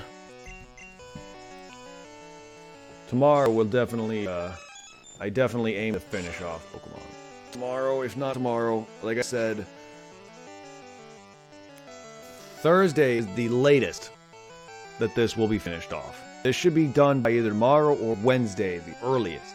Thursday is the latest that this will stay. And even then, I'm going to work my ass off here shortly when I get off. on Blue. Because yeah, I'm going to get off here shortly because 1, I didn't get much sleep last night. 2, it's already going on 11:40. And I'm most likely going to get out of work by like, say, 11 noon tomorrow. I should be home by 11 o'clock, which I really, or 11 or noon, which I hate that. I fucking hate it. I don't want to come home that early, but at this point in time, I don't have enough work. Yeah. Even then, when I get home tomorrow, I will be focusing on a bit more Blue version, and then I'll probably start streaming around Final Fantasy. I want to get on that. I'm going to get on some Final Fantasy 4, play that for a few hours, whatever time that is. And then I am most likely going to get back on this. And then I did say I may get on some Kakarot, but who knows? Things change. Sometimes, like, it is time for 15. Wow. Like, because there's times where I say I want to play this game, but then my mood changes. I can never consistently say I want to play a game because my mood may change. I'm really in a heavy mood for Pokemon. I find, like, when I was playing Kakarot the other day, while as much as I love that game, I wasn't really, like, in the mood for it. So I really kind of wasn't enjoying it as much as I have. Like, I love Kakarot, but, like, my point stands. If you're not in the mood for something, it's hard for yourself to enjoy. And unfortunately, right now, I'm only in the mood for Pokemon. And once I get into that mood, I stay in that mood for months. So don't be surprised if I do nothing but Pokemon gameplay for the next month or so. At least focus heavily on Pokemon for the next month. Because that's what I do. Kakarot unfortunately didn't make it that far because 1, I don't want to beat it right now. I wanna enjoy that game. Because I didn't like when I did that with Kingdom Hearts because I beat 950 out of 1,000. Because what I did with Kingdom Hearts is I beat Kingdom Hearts, and then several months later, thank you for the 1,000 sparks. Woo, 15k. Thank you, Cactus, for the total of 15,000 sparks. Oh, sorry, 15,200 sparks sent to me. Thank you so much. Nah, it's all good. I'm about to get off myself shortly here. Take care, man. Have a good night. Mwah. I blow kisses. If I could, I'd give you a rose. Why am I talking like a Russian? Sorry about my shitty Russian accent. Anyway. Take care, dude. Thank you for the love. Ugh. Yeah. Go ahead, guys. Beat that. Beat that. Send me 15,200 or 15,300 sparks. Go ahead. I dare you. Not you, Cactus, because you're already there. Everyone else who's... I dare you.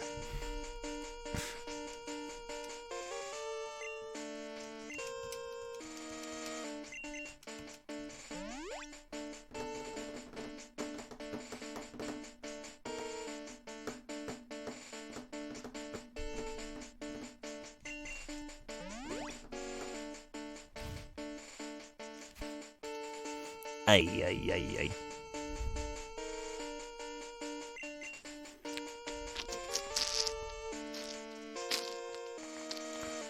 How is Kakarot coming?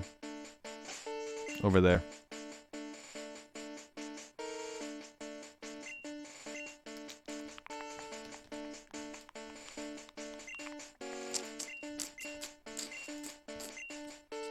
Ay. I don't know what that means.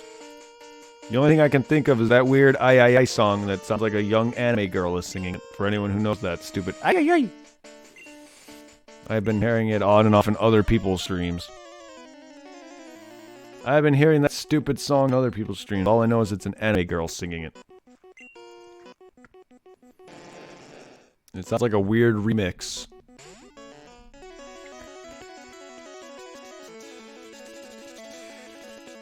Yeah, You weren't chatting, so I thought you, like, disappeared on me. I'm surprised you're still here, shit. Well, I appreciate sticking around. I wanna cheer in my own channel, though.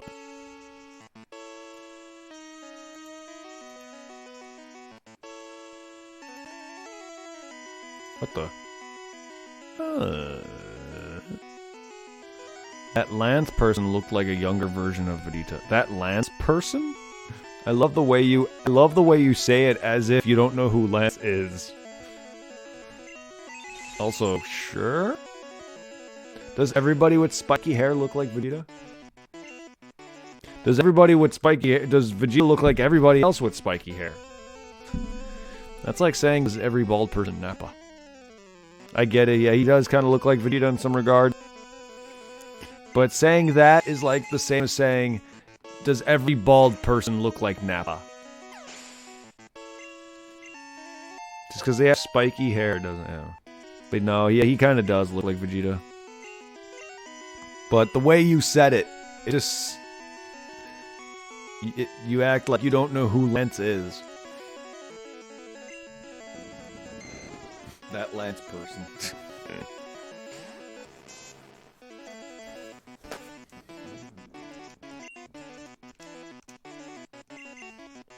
Again, I nitpick.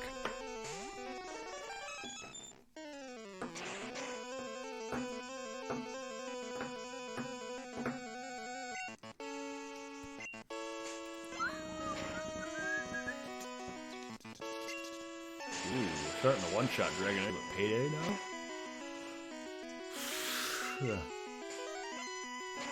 Oh shit, I think that was the last thing I remember doing in Omega Ruby and Alpha Sapphire, besides grinding up to complete the pokedex. I think it was either that or it was Sun and Moon, where I was paydaying to make money.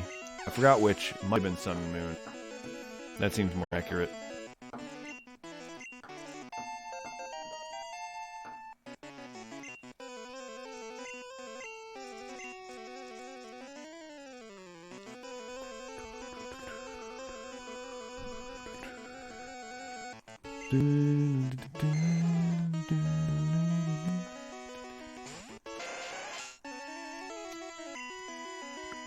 I wish some of these Pokemon I'm evolving now didn't have long ass freaking I don't know if some of these Pokemon I'm evolving now have a ton of experience that they need to gain, like some Pokemon where they literally require a ton of experience to gain. These Pokemon literally just are like some of these later Pokemon just need a lot of levels. Like 37 or 40. Yeah. Excuse me, Lord. Sorry.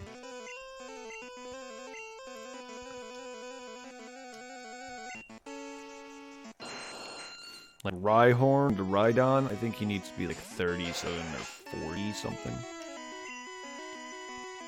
Don't even get me started on freaking Hydreigon. Please don't send me to the Shadow Room.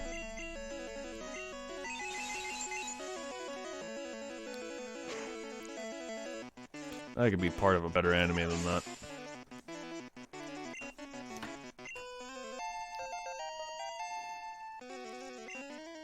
Of all anime series, I'd rather not be part of the Yu-Gi-Oh world. That does not seem appealing to me. Pokemon is a bunch more appealing. I'd rather be in the Pokemon world. I actually rather live in the Dragon Ball world, to be fair. As dangerous as all that is, it's just so peaceful. Both Pokemon and Dragon Ball world just seem so peaceful, and no one really has to like focus on school and work and...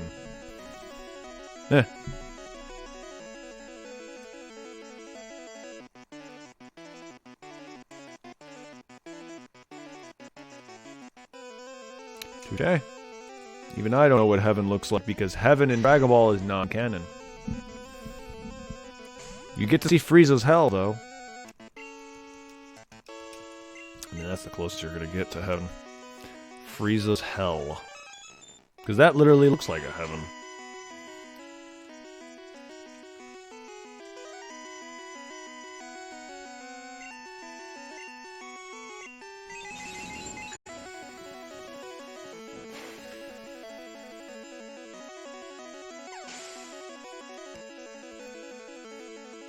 Yeah, we're never gonna get to that. They're never gonna introduce the upper realm. What the hell? I think my mic stand is coming off my desk again. Ugh. Not only that, I feel like my microphone is angled weird now? I don't know.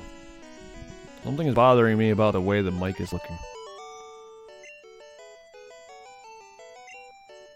I could just be flipping out and have my OCD just could be, or my OCD and my anxiety could just be acting up, but something just feels completely off. My mic doesn't seem like it's onto my thing straightened. My stupid boom, the stupid thing that my mic is even on doesn't seem straight. My boom arm feels like it's coming off my desk. I have to constantly fidget with it. Like it can never be perfect, unfortunately. When you have shit like OCD and anxiety and stress and all that, like nothing is perfect. Which is why I complain about my streams so damn much. Because as long as I'm doing this content, nothing will be good. But you guys say otherwise. But unfortunately, I will never think my own stuff is good. There's a difference. I'm not saying that to be down. I'm saying that is because as it comes from perspective of an artist, your own content, you'll never love it. You'll hate it. Always. Whether it's form of music, media, art in which you draw, paint, video game design, or even in my case, make video content on Twitch. Any art form you decide to make, you'll never be happy with it as a person. Even if the streams were perfect, great audio, great video quality, great cam quality, great voice quality, 1080p, 4K, I don't know, whatever, I'd still would hate it. Personally, I just think everything I do is just not great, but that's just me. Don't take it as a negative thing, because that's really not negative at all. That's positive, in fact. I'm just throwing that fact out there. I am not happy with anything I do.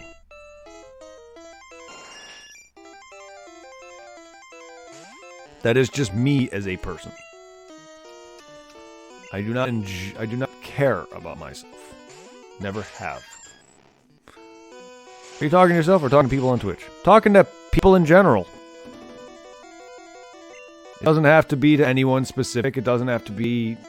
It could be to myself, but I'm talking to people... I'm talking as if there's people here, regardless if there is anyone or not. Are you talking to yourself or people on Twitch? Well, thank you, Dr. Meme. Thank you for joining. I'm talking to everyone. I'm streaming to multiple platforms, not just Twitch. So whoever's actually listening to me, thank you.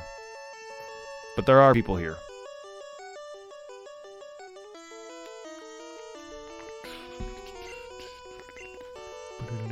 Whether or not people lurk, they're here. There are people here.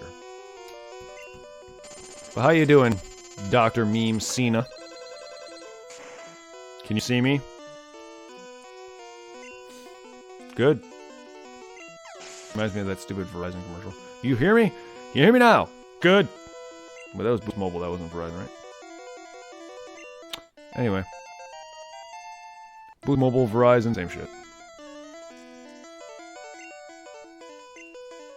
They're all phone companies.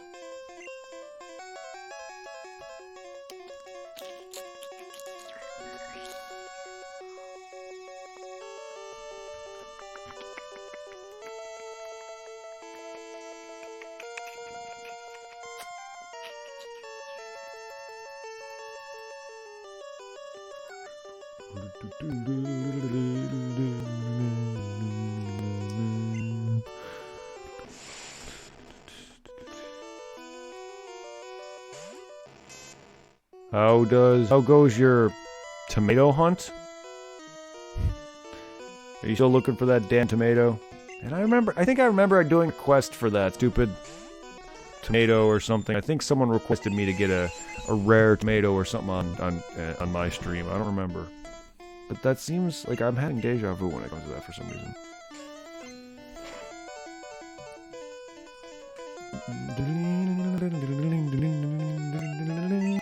But yes, Meme Scene, if you're wondering, I am multi-streaming to both Twitch, Mixer, YouTube, Facebook. So, yes, I'm talking to pretty much everyone, and myself. I mean, you kind of have to talk to yourself until you really get a bunch of people chatting, but in a way, I will always be talking to myself, just because I can create conversations in some regard until people actually start chatting. You gave up on it? I mean, I almost did. I think. I don't remember. There's a lot of things I give up on. Like this Magmite. No, I'm kidding.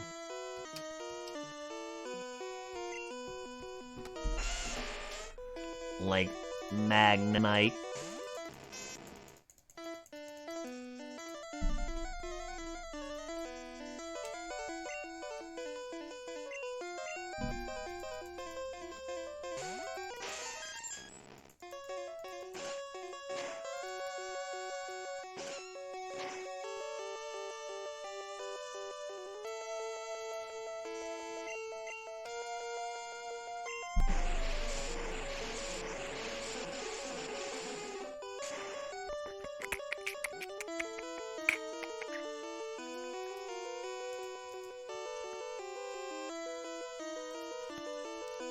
Rip. Magnemite.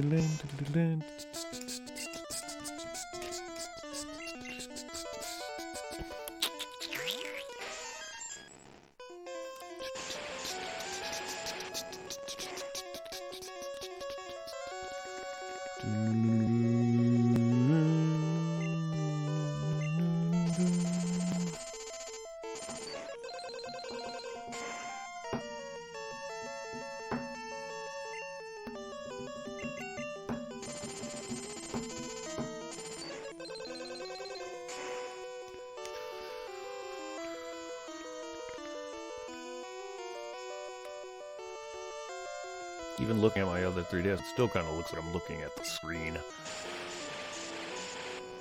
Good.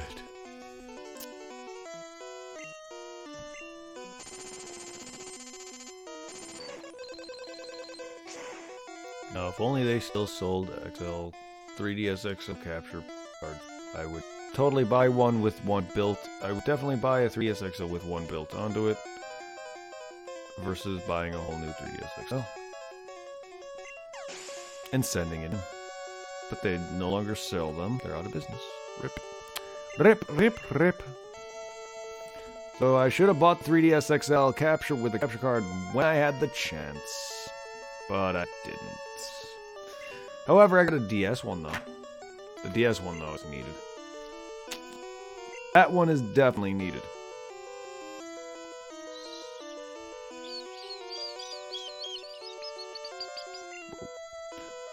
Sorry, I didn't mean to do that whistling there.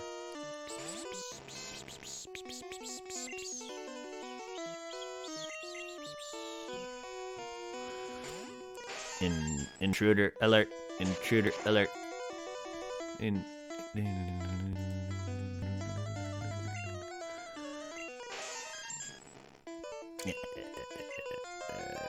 think you're gonna give me your funny. Here, have money. Make it rain. It gon' rain.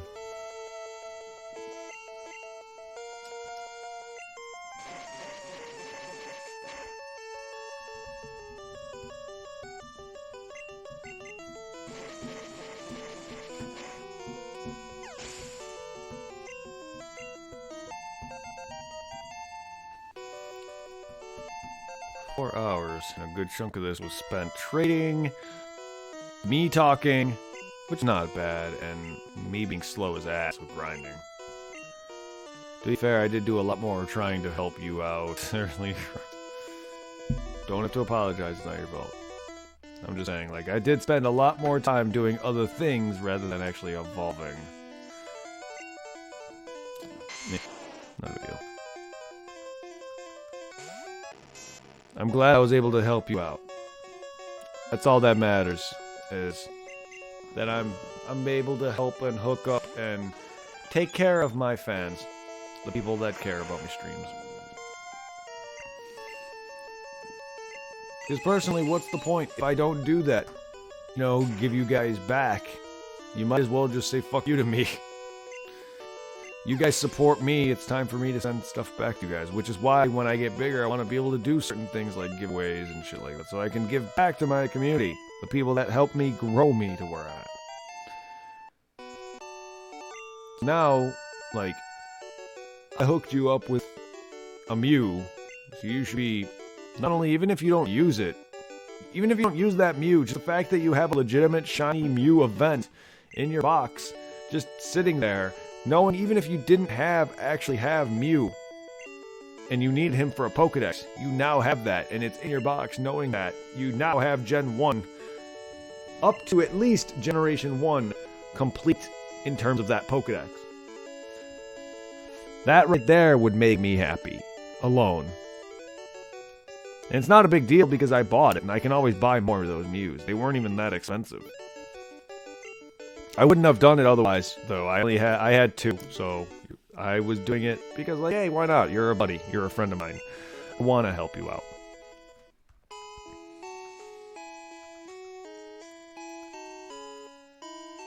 If you mean catching them in the wild like a stationary Pokemon, no. And by wild, I mean like, do you mean like X and Y? No. In order to get him in Sun and Moon, you need to trade him. Because if you're talking about getting him like you do in X and Y or in Red and Blue, no, you cannot. He is not in the game whatsoever. You have to trade him.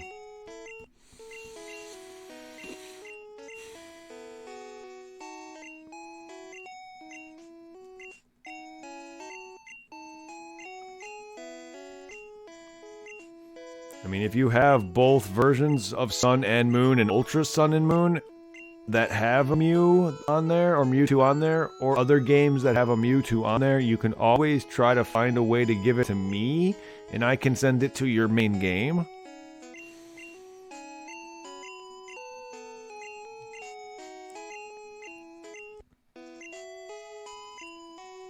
I can tell you, any Pokemon, if you want a Pokemon on your main game that you need to trade to someone else, I'm right here. At least you know I won't fuck you over. I wouldn't do that to anybody. Unless they give me a legitimate reason. Like, I have fucked people over before in other MMOs, in MMOs before, or, you know, in stuff like that. But I've never intentionally went out of my way to be like, hey, if you need a Pokemon, I'm your guy. And then basically they go to trust me and then I take their Pokemon. I would never do that. Because I've had plenty of people that I've traded with over the internet that I trusted with my hard-earned money that hooked me up. They could have easily have fucked me, but they didn't. You don't... Why would you need Ultra Sun and Moon? You don't need Ultra Sun and Moon.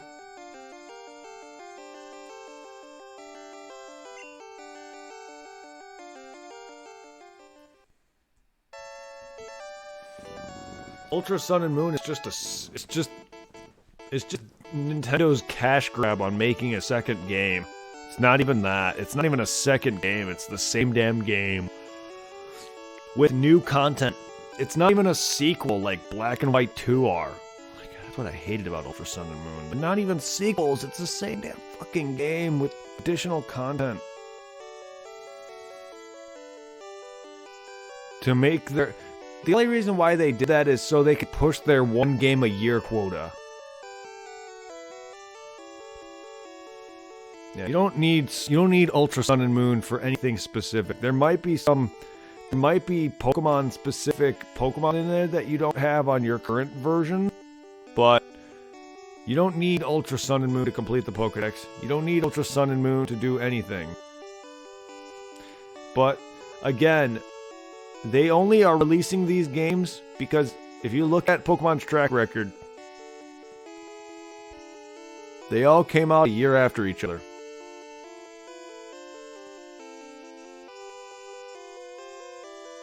So they released Ultra Sun and Moon just to make that one game a year gap, and then gave them time to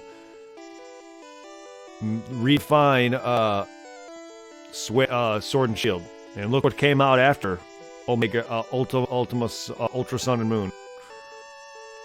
Pikachu Go, Eevee Go. Or was that before Ultra? No, that should have been after. That should have been afterward, because then after that was Sword and Shield. All of these games, whether it's a side game or not, it's all coming out a year after one another.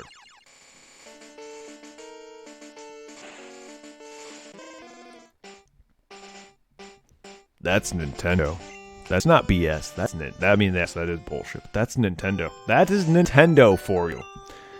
I don't know if that's Game Freak's initial plan, but that's Nintendo. That is publisher. I know Nintendo does more than publish, but whatever person that is in charge of basically wanting these games out, they're putting these guys to make this every year. So that's why none of these Pokemon games are getting vast improvements.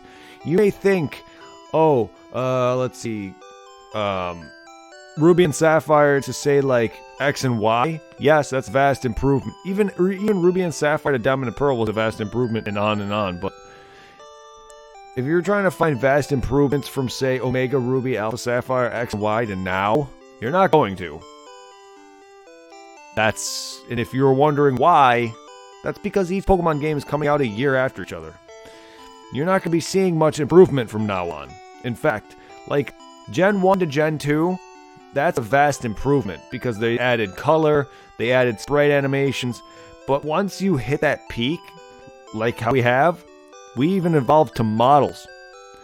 There's not really much you can do from that.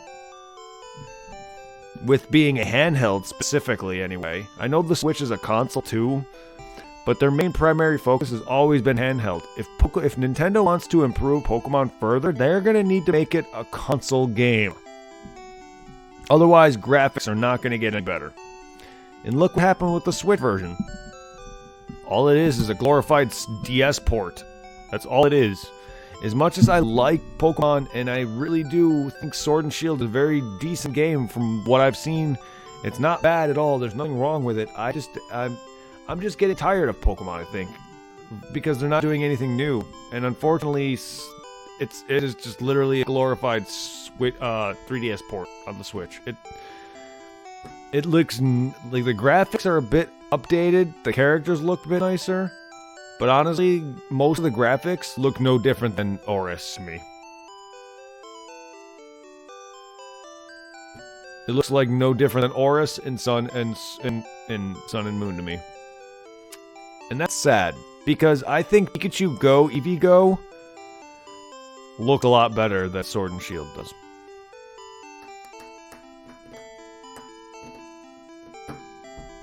Because they released that game not only to make that 1 year game quota, but also to test the engine for how the Switch is going to handle new Pokemon games. 2 reasons why they did that. But they had to meet that quota. Which is why a lot of Pokemon games are getting rushed. Or at least feel rushed. So if anyone feels like some of the Pokemon games are rushed, you now know why. Yearly release dates.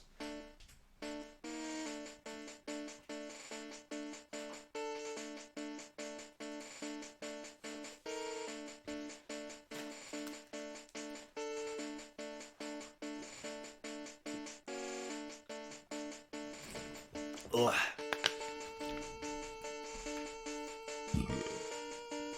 But then again, just because it has a year, just because each game only has a year, doesn't mean it's bad or anything. Because look what happened when games have multiple years to make, or they just keep pushing it back or whatever. Those ultimately come out even worse. Who is what person? What? Who are we talking about?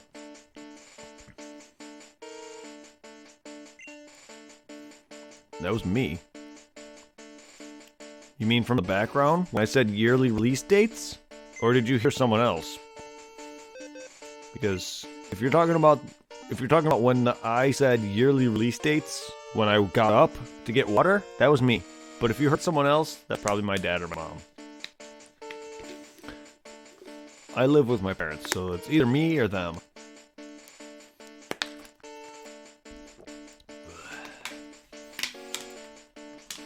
And if it was, and I don't know.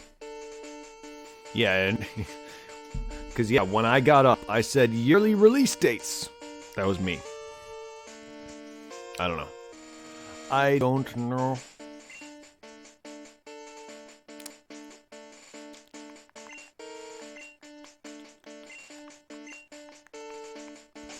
You need to 30.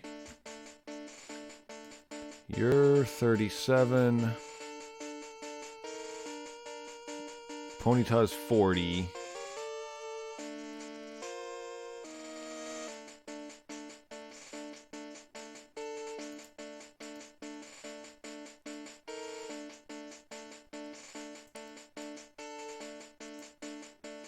And you're 30.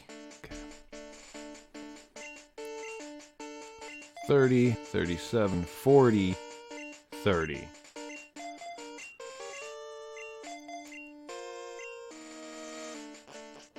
How much do you need? Oh, okay. I am definitely not going in the Elite Four with you. I am definitely not going to the Elite Four with you, Magnemite. Let's go, buddy. Let's go evolve you. Let's go train you in the wild real quick, because you literally have nothing needed to evolve. Or level, rather. And plus, you're able to actually handle some of these. To actually give you some decent experience. This Zubat will level you. Yeah, there we go. Alright, Magneton, hype! What, Magnemite's evolving?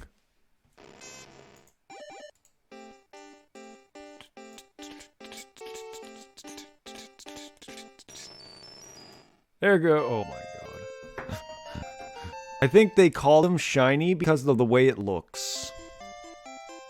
I have! Hey, listener! The most important question is, yes, I do have a Jigglypuff. And in fact, it's a Wigglytuff. Are you happy that I have evolved it? Because that was actually several streams ago. But yes. How you doing, man?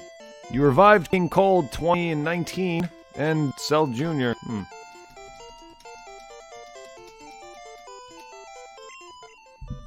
There you go.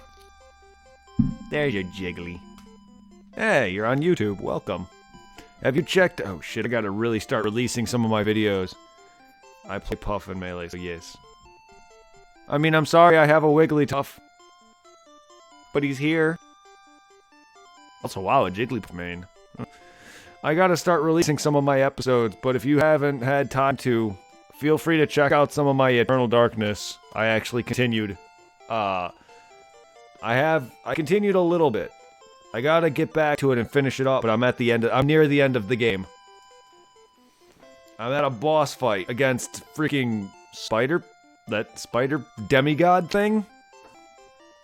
That's where I'm currently at in Eternal Darkness, but I gotta finish it up, and don't worry, it will happen. It's just, I was just trying to focus on Pokemon and a few other things. But yeah, Eternal Darkness, I did continue a little bit of it. It's all good. Puff and Peach is a combo for sure. Oh, I'm not saying Jigglypuff is bad. It's just, I'm not a fighter. I'm not a fighting game guy either. Nor am I a Smash player.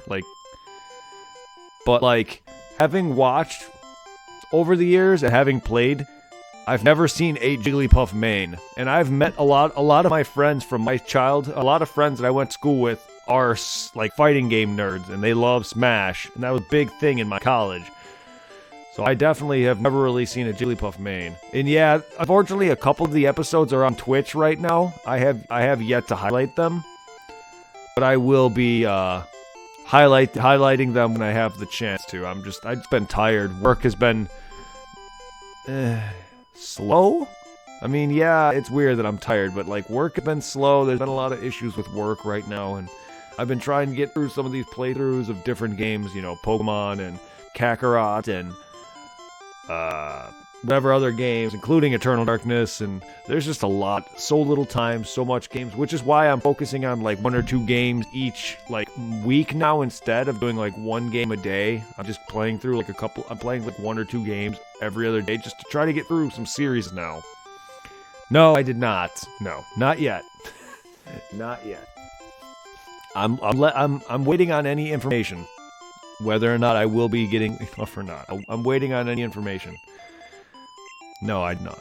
It's just there's a lot of issues. Playing League of Legends Melee is like playing a Q-Cast VS and hitting an enemy, then walking right out of their range and just to hit him again. Is that all he is for? Huh. That's a very good explanation. Huh. That's actually that's no different than what I do. I mean, I'm sure that's how you play PSO, to be fair. To be fair, that is how you play PSO as a hunter, because there's really no way to dodge in that game. But with a hell of effect on top of that. I don't know what that means, but okay.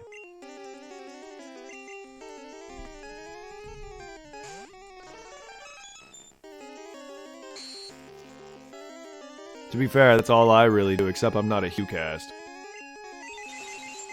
But then again, that's how you play PSO. There's really no good way to dodge, because that game is old, and did not ever really have good, like, actual movement at all. Not even that it's old, just PSO has never really had good movement. Even in PSO 2, like, PSO 2's movement is good, but I'm bad at it. Oh, I didn't know what you were talking about. Oh, you're talking about PSO still. I thought you were going back to Smash. Yeah, you're right on that. You're right. You're correct.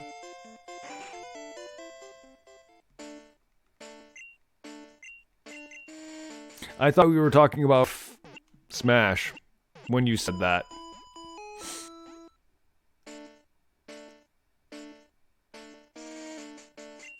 Jesus, Jigglypuff, fuck. I've never seen people compare Smash to PSO. Then again, that is my favorite game, so the only, I guess, a good way to get me to understand would be to compare it to one of my games. Touché. Good, it's a good comparison, though. I've never expected that. The only comparison I've seen to PSO is Monster Hunter. Which, Monster Hunter World is more like PSO 2, not so much Phantasy Star Online. I mean, yeah. Other people who never played the game would be like, that's the same thing. Like, PSO 2 is not. Even if it's part of the franchise, PSO 2 is vastly different. That's like saying that Pokemon Red is just like Pokemon Sword and Shield. No.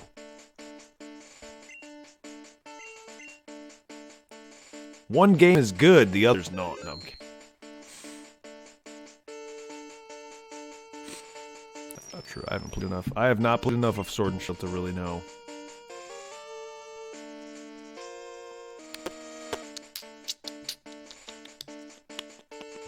I don't know.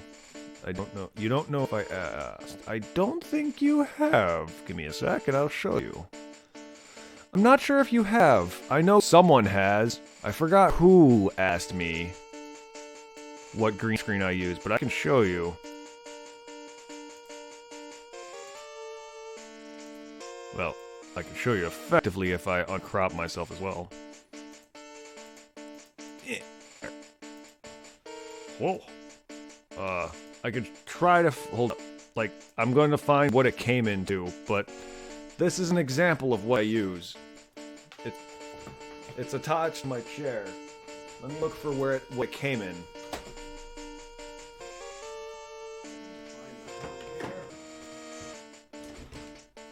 Should be in here.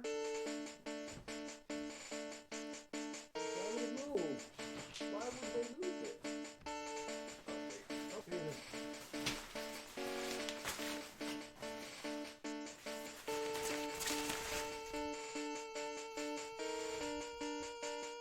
I don't know if you can read it, but it's called Web Round.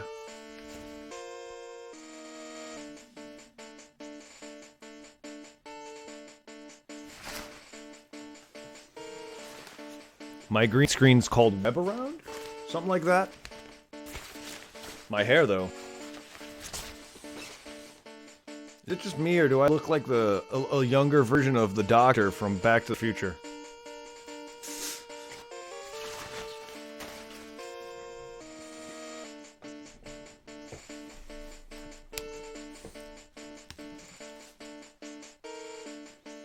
Ah, I look better now. I just needed a headset. Without a headset, I look like a crazy mad scientist. I hope that answers that. I could see you being the well, with the way my hair just looked just moments ago, yeah.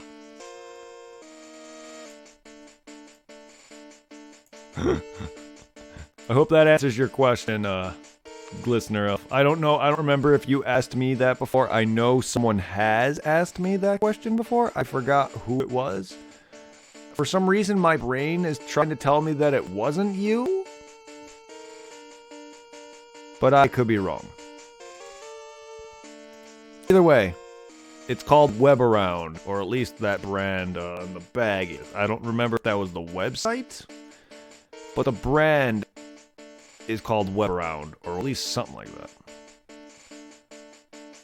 Let's see if I can even find that website. Here's the convenience thing about this is, the website I got it from has like several sizes, even blue screens. They even have ones in blue. I did not buy this chair to go with this green screen, fun fact. I did not buy either of these two separate items to go with one another. I was just looking for a green screen. It so happens that it can attach to chairs. It also so happens that my chair has holes. That was unintentional. One was bought off Amazon, one was bought off on another website entirely. Did not intentionally do that.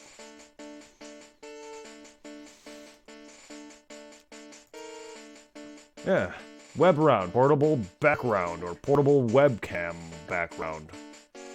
Yup. It's changed a little bit.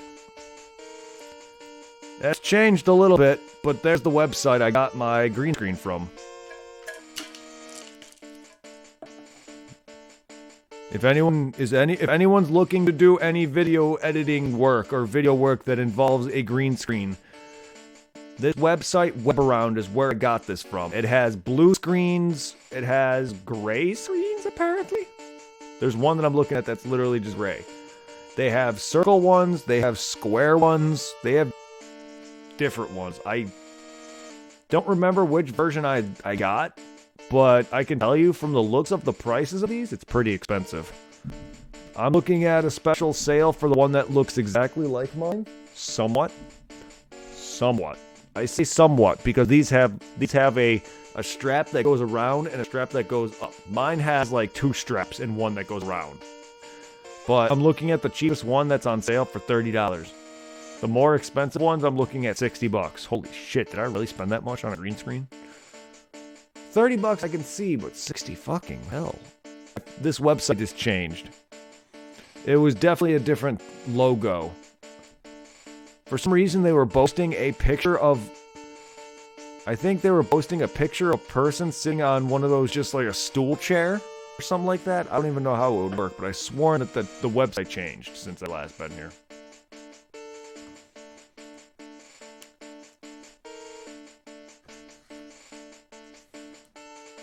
Elgato sells them? The fuck?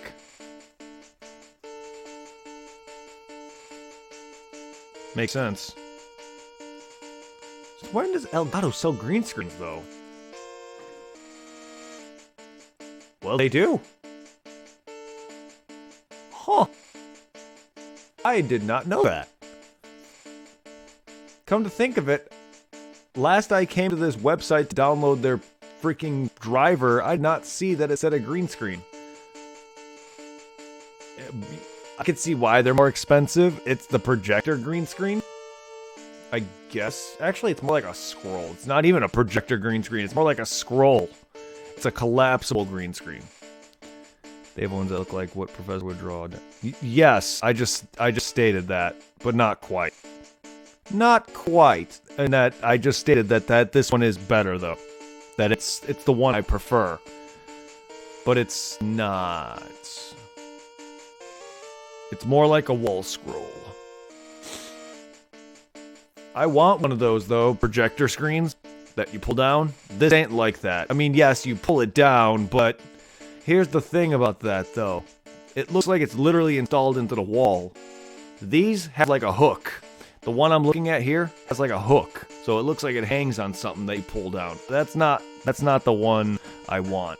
The one I do want is the ones that you would see like in a classroom. Yes, it's a projector screen and it just pulls down. The one I'm looking at now on Elgato, yes, it's that. But the problem I have with it right now is that it has a little hook on the top, meaning that it looks like a wall scroll. Do anyone know what a wall scroll is? Like something you would see in Japan where they do this? That's what that looks like to me. I don't know. I'm very particular. This green screen's perfect though. Like, yeah, these might not be nicer. They might be better, but it's gonna do the same thing. It really is just gonna do the same thing though. But again though, if you have the space for it, I recommend it. If anyone's got work that involves video work that needs you to do green screening, such as taking out a background or, you know, any of that nature, I recommend green screening. If you need a one for the wall, you could probably find it better. Elgato is not a great website for green screens. You can find way better online. Because personally, buying a product straight from the manufacturer might be a decent, might be the best way you're going to get a product and it's in perfect condition, but you're going to be buying it for much more.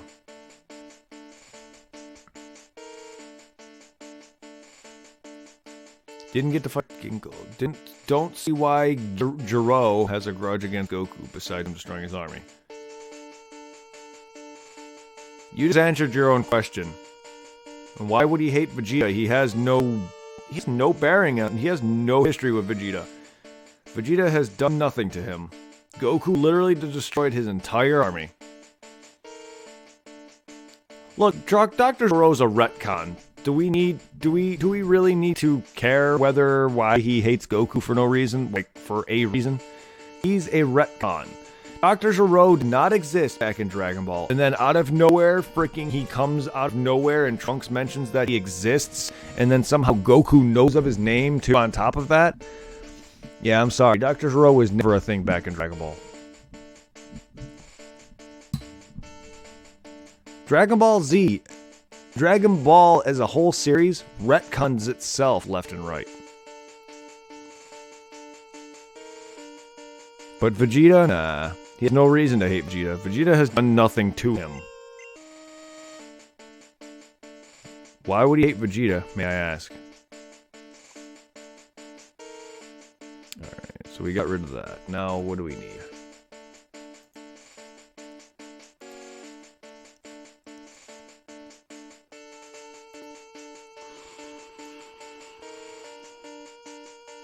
Can we go away? Can we go away? Can we go away? Alright, cool.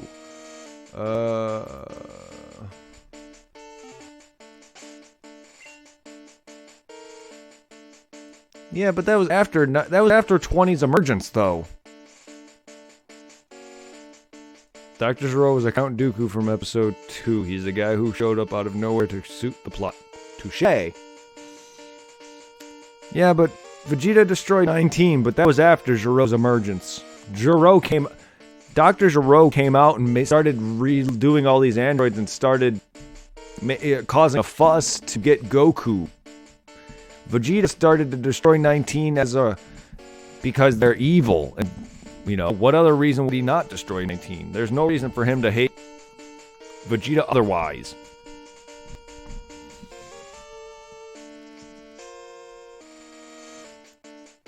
He hates all of them, though. To be fair, Dr. Gero hates them all.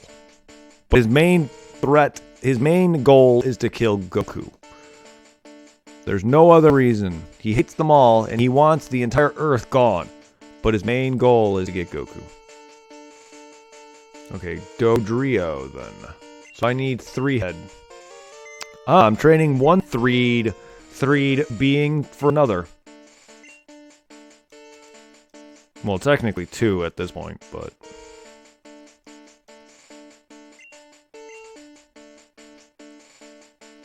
Going from one single entity to triple.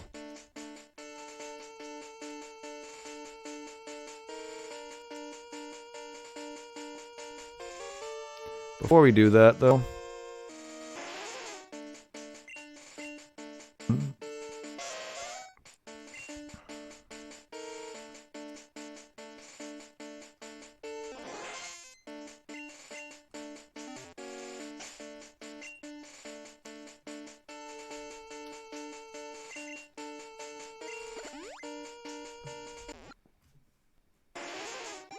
You found a bug in the game.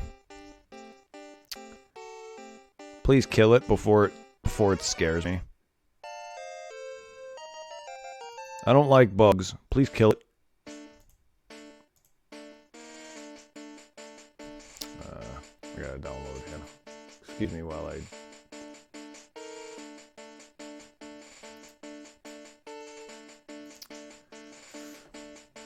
Thought I downloaded these guys, but okay.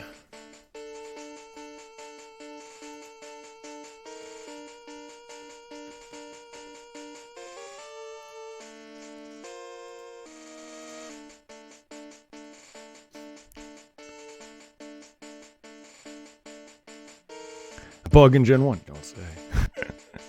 I think he was referencing Dragon Ball Kakarot, but yes, there's a lot of bugs in Pokemon Gen 1. Do you really count a character getting stuck in a mountain a bug? A glitch? I mean, yeah, it's glitchy, but... Do you really count that as a glitch? Like, I mean... What I'm trying to say is, it takes more than just a character getting stuck in a mountain to be a glitch, because you can actually get that to happen on your own. That's just me. I mean, yes, it's a glitch, it's a bug, whatever, but, like... It can happen to anybody. So, it's not really that big of a bug to me. That's just me. That's just how I feel about it. Because that can just happen to anybody. To be fair, so could any of the Pokemon Gen 1 bugs. But in order for you to actually get some of the glitches and bugs in Pokemon Gen 1, you actually have to actively know of them and get them. Because otherwise, you can play these games without encountering any of the glitches in these games. But yeah, like, clipping into surroundings is a thing in every video game. I'm going to tell you that right now. Every video game is got some bugs and glitches. No video game will ever be perfect.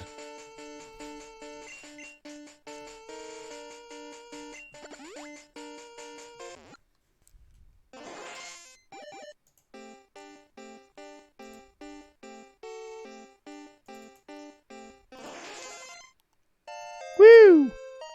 Good, okay. Now we got Staryu and Starmie.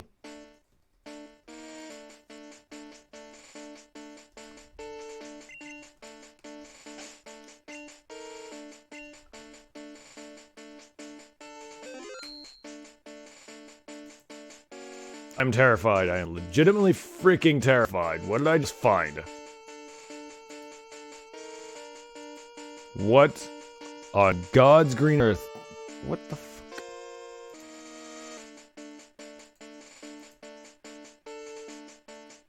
Better. We need you after the number, though.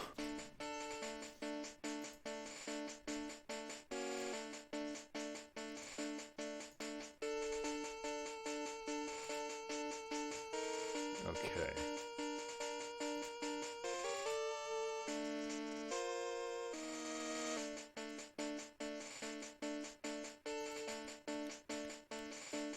Woo. There we go. I don't know.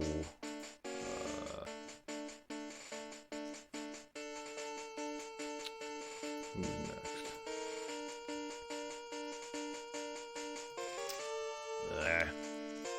My OCD is making me having to go back and rename some of these because they're not all named after their number. I don't like that. Shelter, what are you doing up there?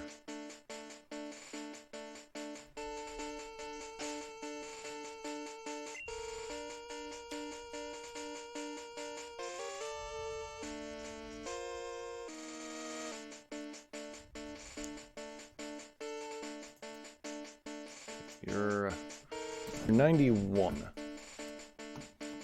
Shelter is 90.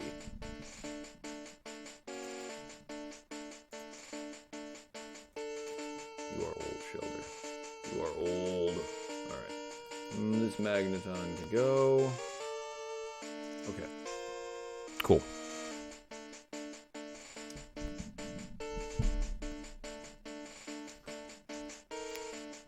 Slowbro, we need Doduo. And I need to get some pictures of Doduo. Alright, Dodo face.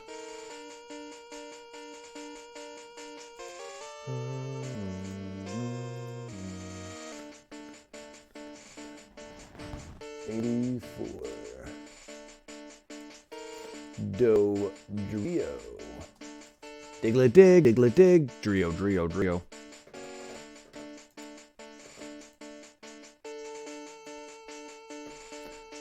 Duo, duo, duo. Does not sound right. What the fuck?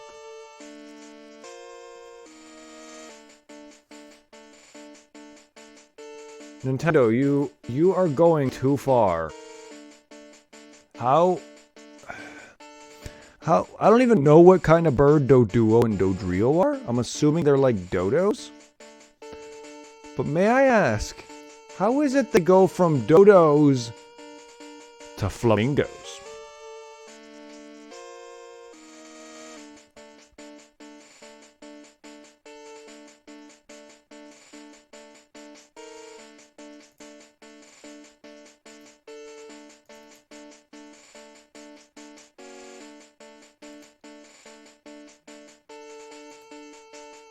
Can any of you answer that question for me?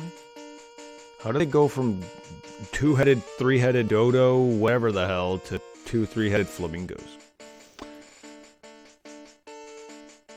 And I don't care if it's like a small form change for a certain region.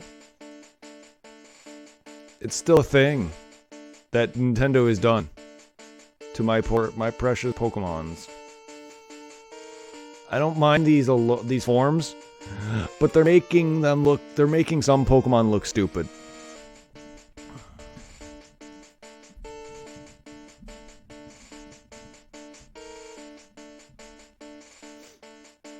I don't know.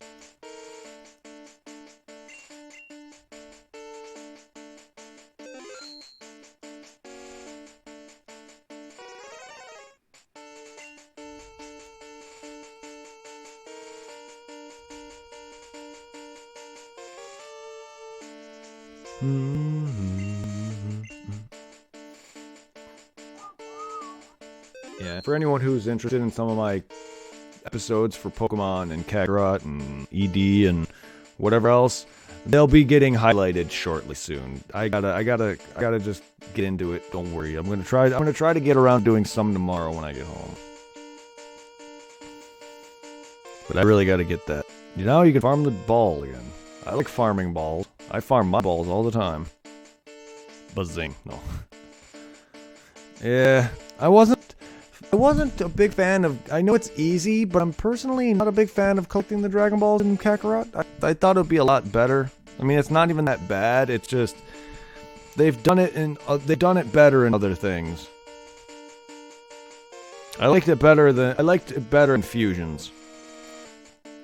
Or in Dragon Ball Attack of the Saiyans. Those are the best, like, Dragon Ball collecting missions.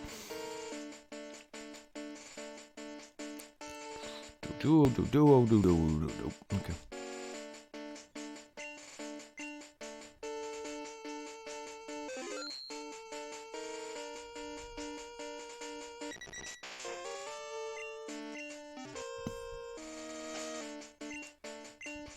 Oh. Tentacle Slowpoke Doduo. Fuck.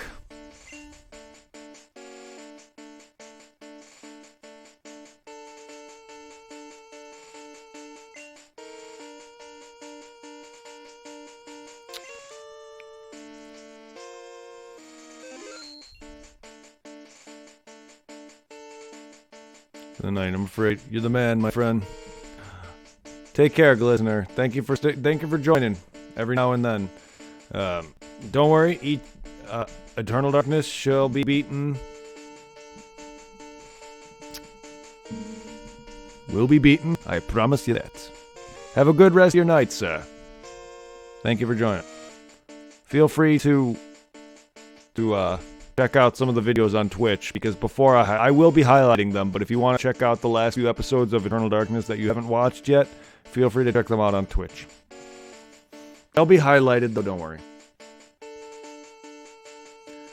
And Eternal Darkness will be beaten before this month's over.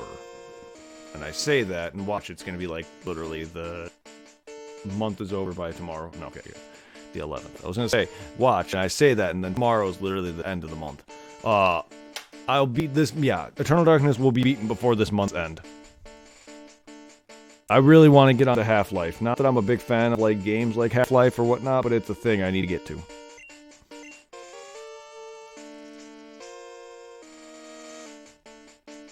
And I appreciate it. You're also the man. Take care, man.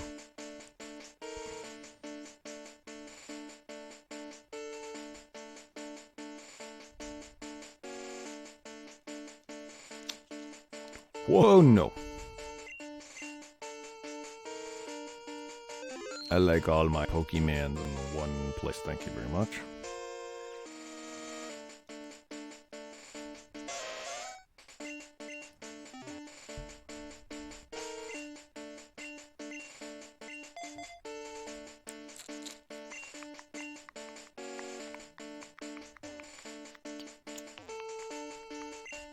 I appreciate all the love everyone gives me. One thing you don't like about how is any of the transformations drain key about it?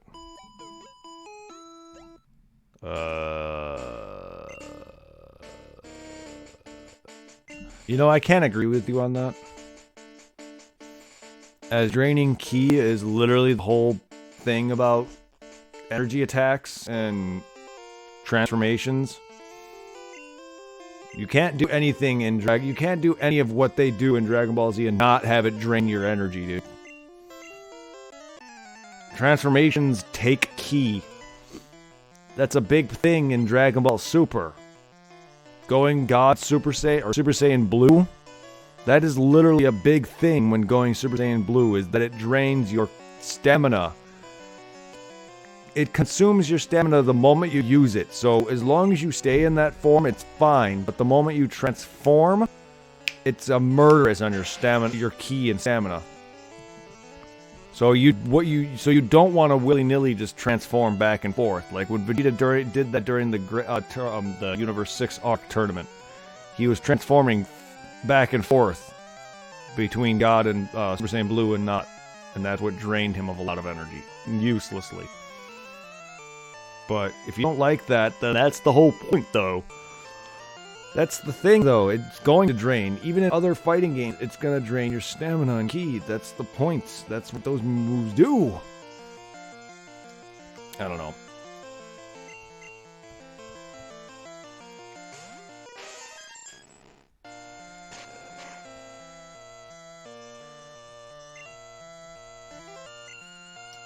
So you don't hate on a video game for a mechanic that's based off of something that's actually a thing.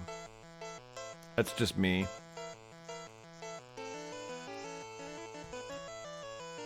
That's like me saying I hate Pokemon because you literally capture 150 different monsters.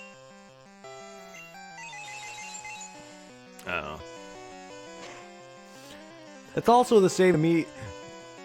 What's also the same to me is people who say that they love playing games like Final Fantasy but hate grinding.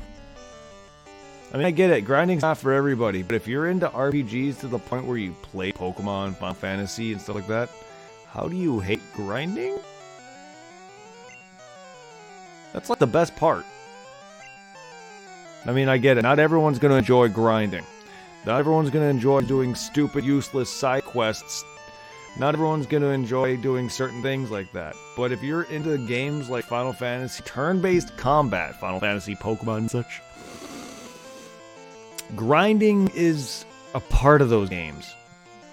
Whether it's a huge part of them is a different factor, but it is those games. You can't play those games and not grind, ever. Even if you're not intentionally going out your way to farm or grind, if you're just killing every monster you see on the field, you're grinding.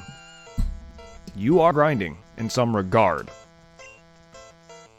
What you're doing in Kakarot right now, fighting all these evil bosses again, while intentionally probably not trying to grind, even if you are intentionally trying to grind, you're grinding, whether way you look at it, whether it's intentional or not. Grinding exists in games that aren't even RPGs. Grinding and farming exists in other media. You can farm money, you can farm weapons, you can grind items. Well, I guess that's still farming, but grinding and farming exists in every media that, even though they're even in other games that aren't RPGs, farming and grinding exists in those games. That'd be farming. That would be farming. Grinding is for experience. You grind for experience. You farm for money and items. So Dragon Balls would be farming. Yeah, they're kind of the same thing because you can't grind or farm with you can't grind and not farm. You can't farm and not grind because you're doing one or the other. If you farm, you're ultimately grinding. If you grind, you're ultimately farming. You're going to get drops, you're going to get money. But if you are specifically grinding for something, you're ultimately farming. If you're farming for a specific weapon, you're also grinding. You may not be intentional, you may not want to do that, but you are. Even in games that aren't RPGs, have farming and grinding in some regard.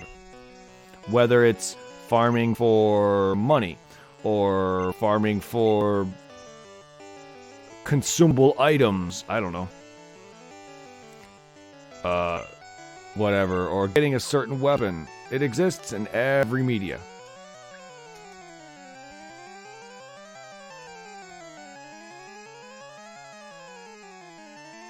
Even Twitch is a grind.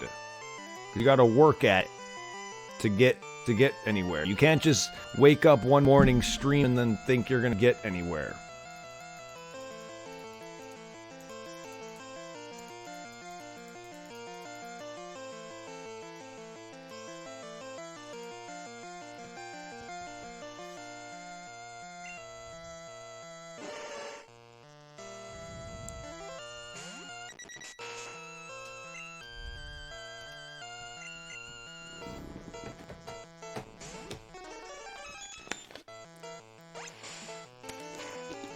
Now, I can understand. To me, Pokemon has, like, the absolute worst grinding. Only because the combat system will not freaking grow. If they made the combat a bit more enjoyable, I could understand. Which is why I love grinding in Phantasy Star Online. In Pokemon, or in Final Fantasy the most. Final Fantasy grinding is one of the best grinding in an RPG I've ever played, besides Phantasy Star Online. And even PSO gets a little old after a while because it kind of is the same combat. Nice. At least with Final Fantasy, each iteration changes up its combat slightly. Pokemon has yet to do anything with its combat. Now, I'm not talking about Dynamaxing and Mega Evolution and Z-moves, because those are gimmicks that didn't stay.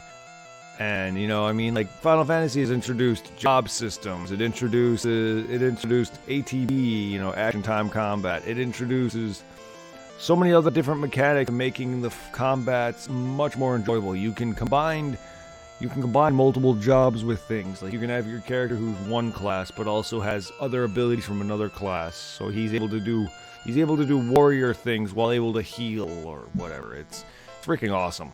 I love when games do that. 33 out of 40. Nice. Yeah, Dragon Ball Kakarot's trophies are easy.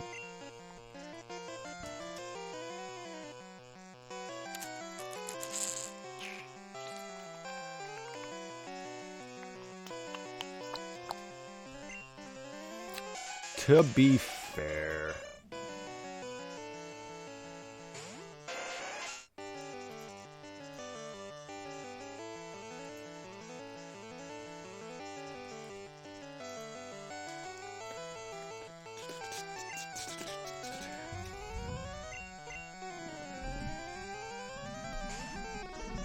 it's kind of like Sekiro. They both have easy trophies.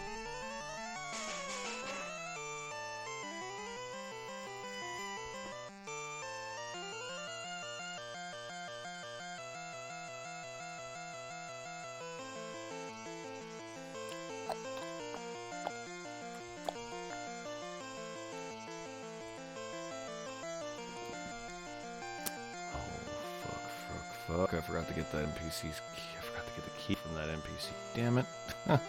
Of all things to do, not do in blue.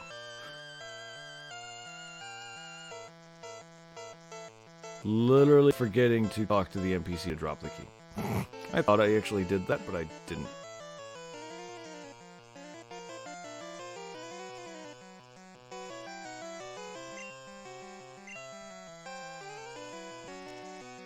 Because other things are on my mind, and I'm playing technically another Pokemon game for mainstream and talking to people. Completely forgot that I was supposed to do that. I thought I did it subconsciously.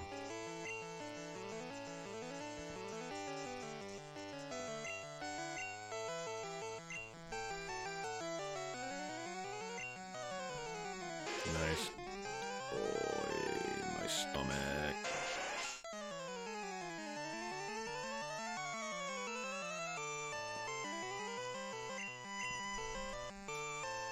Make those lappers trip balls.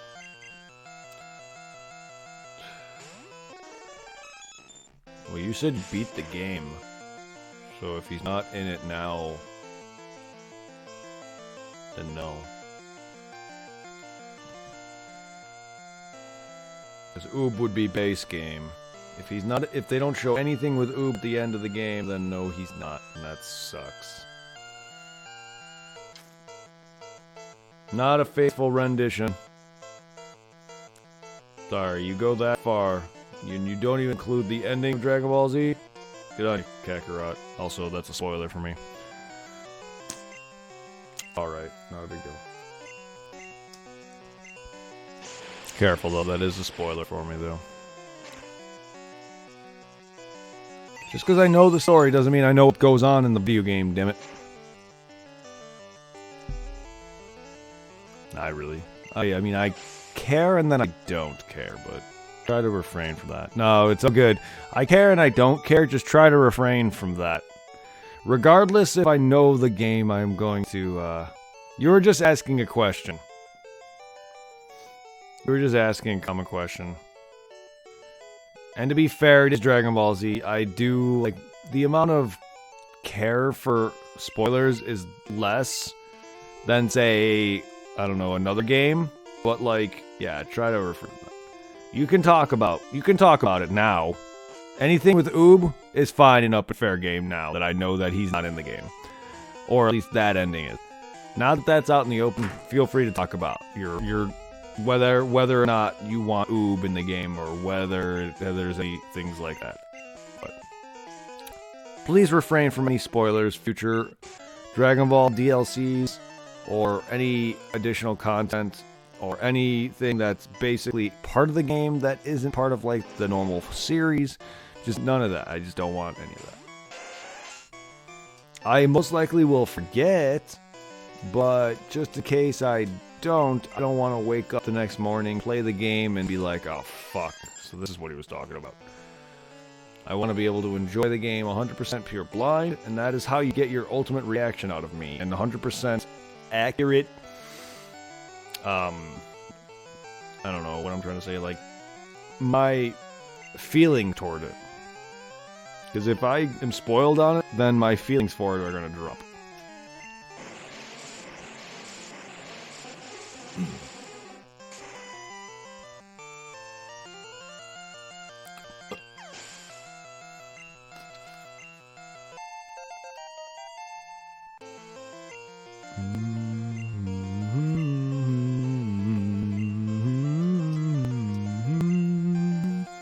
Like, literally from the get-go, one of my friends was like, oh yeah, the first boss of Final Fantasy III is a turtle.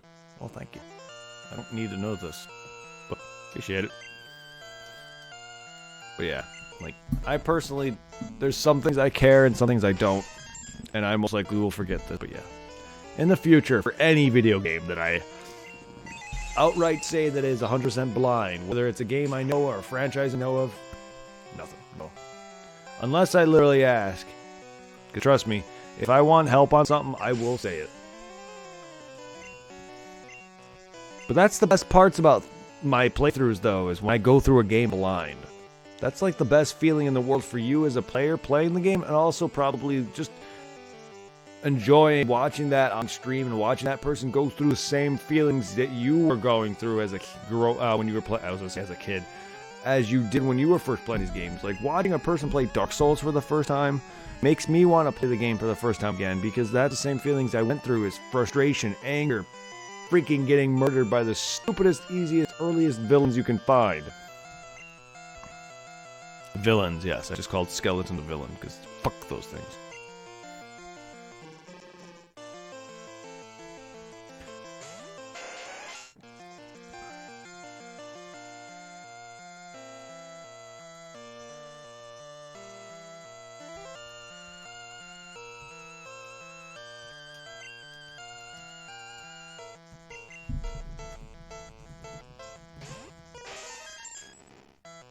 Alright, after Bruno, I'm getting off for the night. It's going on 1 a.m.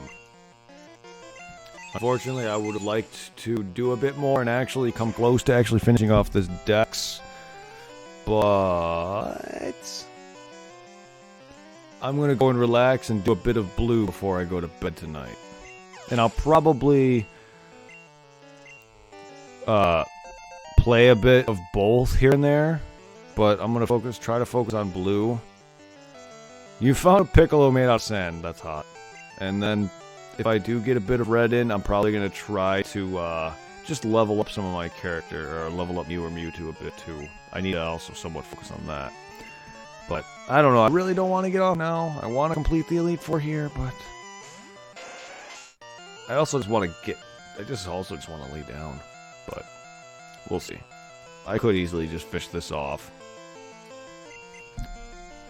It was huge. That's what she said.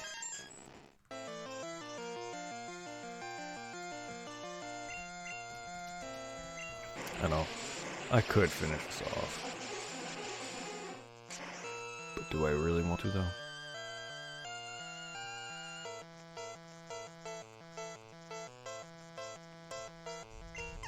Went longer than I was expecting. I wasn't expecting a nearly 5-hour stream, and I'd say about I want to say about an hour and a half of that is me freaking dealing with showing you Pokemon and stuff. Oh, Lord. That's why I streamed longer, because I know that first half was basically me trying to help you with a trade.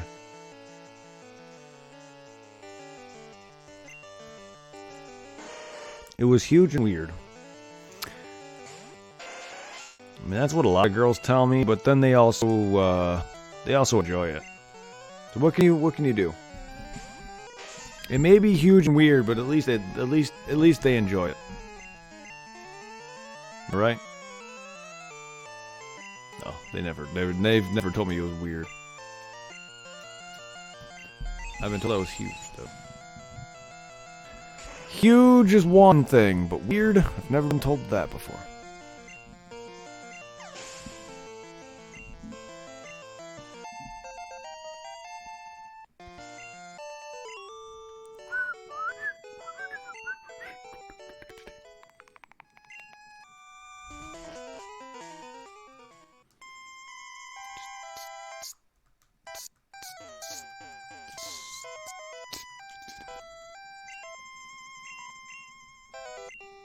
Yeah, let's finish this off.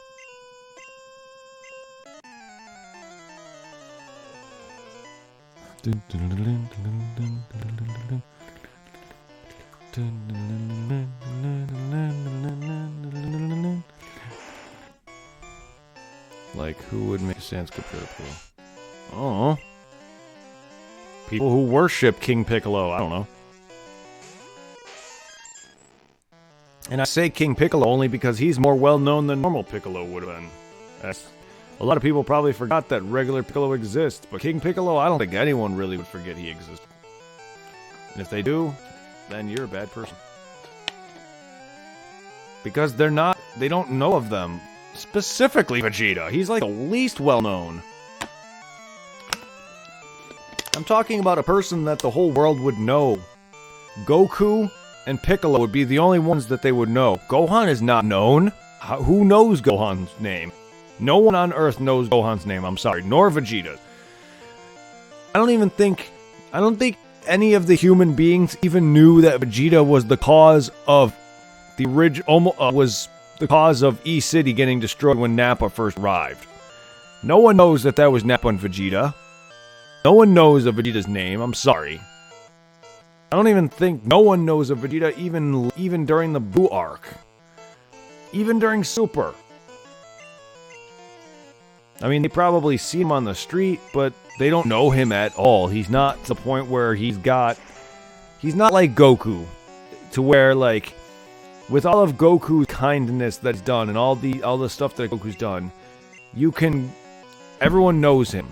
From the dog mare to Bulma, the head of Capsule Corp, to freaking all the gods of Earth, basically. Korin, Kami, all of them. They all know of Goku's name and all his deeds. Even the Kais know of Goku. Like, it's different, you know what I mean? It's not like that. Yeah, Goku and Gohan, unfortunately, or Goku has his name out there because of what he's done. Vegeta, he's known by some of the higher-ups like that, but he's not known on Earth. So there's no way that he would have a statue. There's no way Piccolo would have a statue, because the last time people knew of Piccolo, he was an evil villain. If they even remember King Piccolo at all. A good chunk of people who grew up in that time period are probably not even around anymore. I don't even know. And I guarantee you, the people that were around during King Piccolo's reign probably didn't tell their kids about it.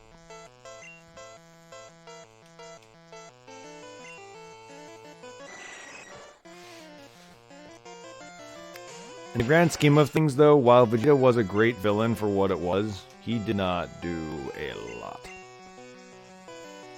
He killed a handful of people. But that's it. Like, people will recognize Cell's name. People will remember, out of all the villains, Cell is the only one that people will definitely remember because, one, yeah, he may not have destroyed Earth, but just for what Cell has done. Like, Boo killed everyone, but Boo is sporadic. He was evil. They also wish for everyone's memory of Boo to be gone anyway, so there goes that. That's why. But yes, out of all the villains, Cell is the one who's going to be the most well-known from what he's done. Not only that, they didn't take away their memory of him. But even if they didn't take away the memory of Boo, Boo didn't really do much to garner that kind of attention from Earth. Not like Cell. And Frieza's not even from Earth, so he's ruled out.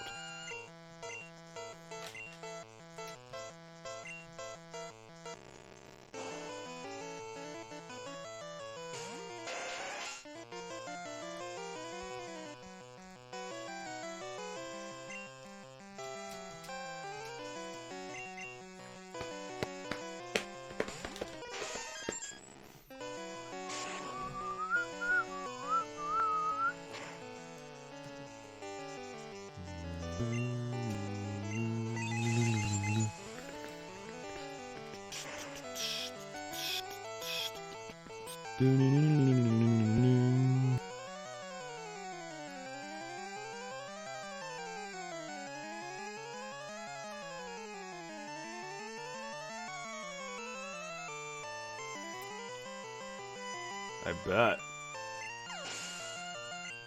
I found it entertaining just to run that game in general.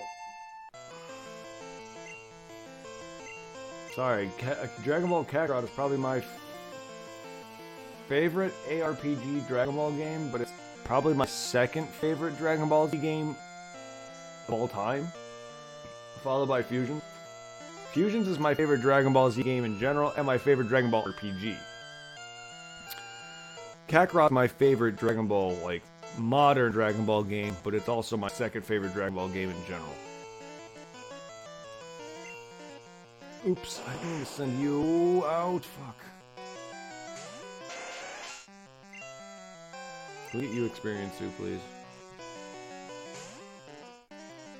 Yes, thank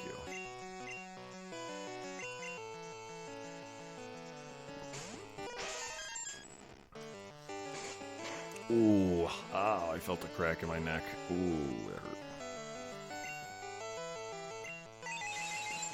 Thank you, Agatha, for not being a pain in the ass.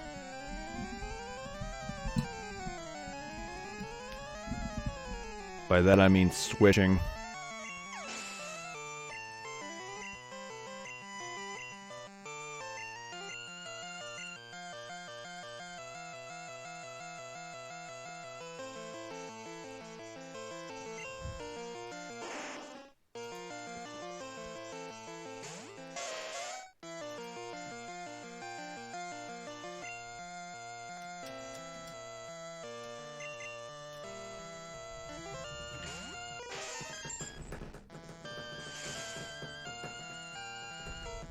Nice.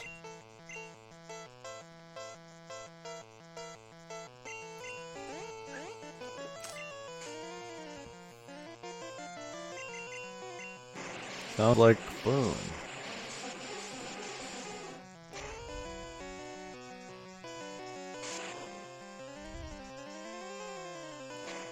Why aren't you able to fly?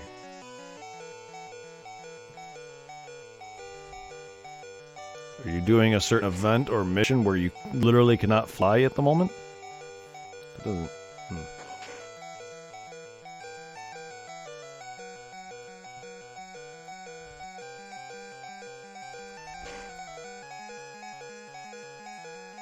Damn you.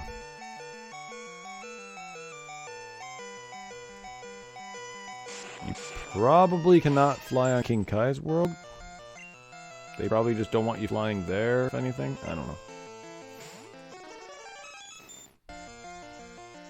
Whatever it is, doesn't make any sense, but okay.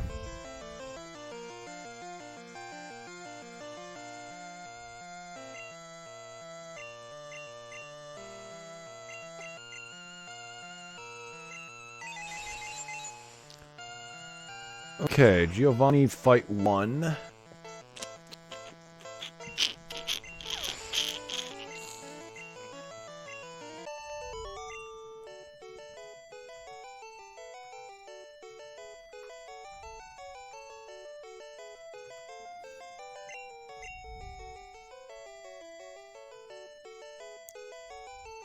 I wouldn't go that far. I just think it's not important to fly because where would you go? His planet is very small and a circle. If it was a bigger planet, I can see maybe having implementations to fly. Or it's also a god's planet. Well, like, I guess they just treat it like any other spot. Like, you know, when you go inside your house, you walk around. I guess they treat it like that. But, yeah, so that's probably why. It's probably because it's a god's house, or god's land, planet, deities, location, status, whatever.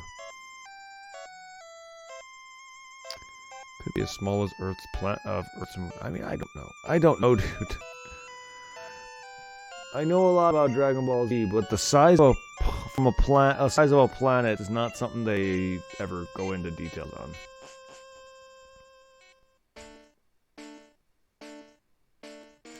I wouldn't say it's smaller than our moon. I want to say it's probably bigger than our moon, but I don't care either way. That's not important.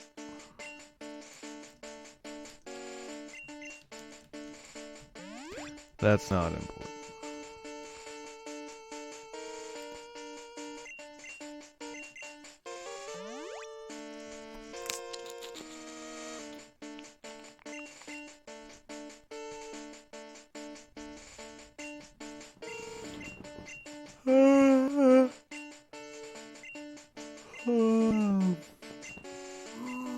No, I forgot to swap Pokemon again. That's alright. I can let him die. He's evolved. He's evolved at this point. I can kinda let Tentacruel die.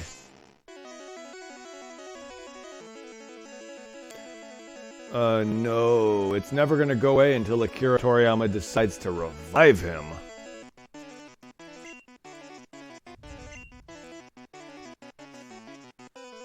No, he doesn't have to do anything with King Kai. He just needs to have Goku freaking revive him. King Kai has nothing to do in general. He's a god. He's supposed to do... He is doing his job, but... he's not gonna revive him.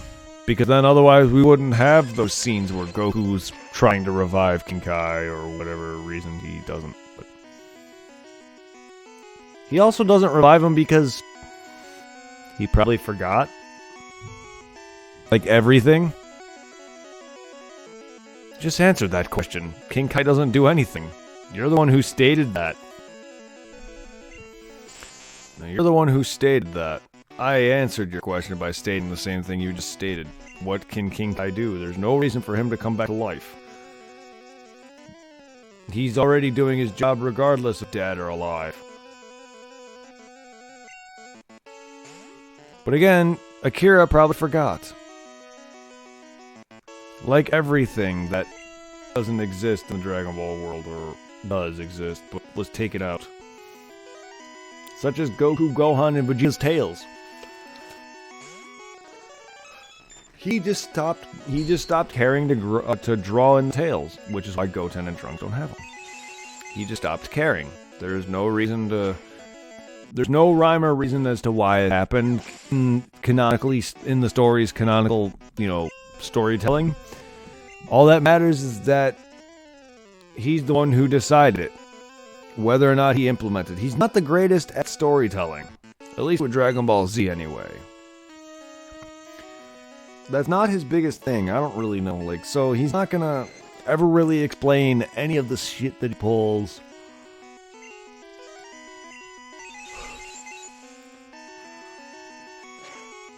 Unfortunately, he's not gonna be able to... we're never gonna get the truth to some of these unless there's an interview out there as to why as to why Vegeta and Gohan's tail never grew back. We already know the truth behind Goku's tail. Kami removed Goku's tail permanently. The rest, I think, is the reason why Vegeta's tail doesn't grow is probably because Vegeta's an adult. And he lost his tail as an adult. That's my theory, is that his tails after a certain age just stopped growing. As for Gohan's permanent tail removal, well, think about how many times the tail got removed in the Saiyan arc. I can think of at least 3 times. Maybe 4. At least maybe 3 times, maybe 4. It may have a limit to how much it can get ripped off. Goku's tail was removed, I think, 3 times throughout Dragon Ball. 4 if you want to count when Kami removed it, but that wasn't shown on screen. So there might be a limitation to how many times a tail can get ripped off. Vegeta's tail was cut off. And he's already an adult though, going back to him being an adult. Adults don't grow their tails back. That could be why. It could also just be the fact that certain characters lose the tails multiple times. Gohan did lose his tail several times in one damn arc. Or Akira just forgot. Or both. Nah. Nah.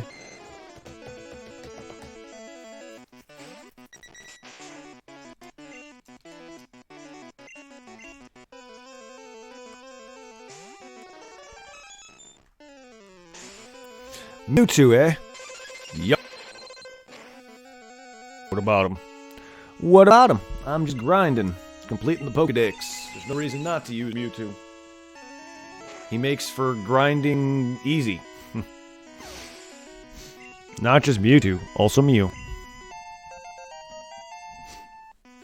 Yeah, I'm just here to complete Pokedex. I don't really care less. Mewtwo and Mew just make for easy grind. I don't use them otherwise throughout this. I don't plan on using legendaries much outside of this, unless people in chat really want to see a legendary if I happen to have one. But otherwise, there's really no reason for me to use them because that just kind of. A lot of them are so high level or so easily overpowered mid-leveled that it kind of takes the fun out of it. Like, legendary can be fun, but a lot of them take the fun out of it too. But there's really no legendaries you can get early on enough, to be fair. Mew is pretty much the earliest legendary that I can think of.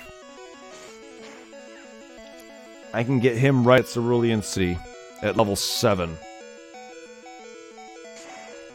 But by the time he gets to like 30 or so, specifically 40. By the time he gets to 40, Mew is pretty much overpowered. Becomes easily overpowered compared to some of the guys that I grind normally. Just because Mew learns Psychic at that level, and once that happens, Mew can pretty much just tackle anything. But yeah, so Mew and Mewtwo make for easy grinding. That's all it is. That is all it is.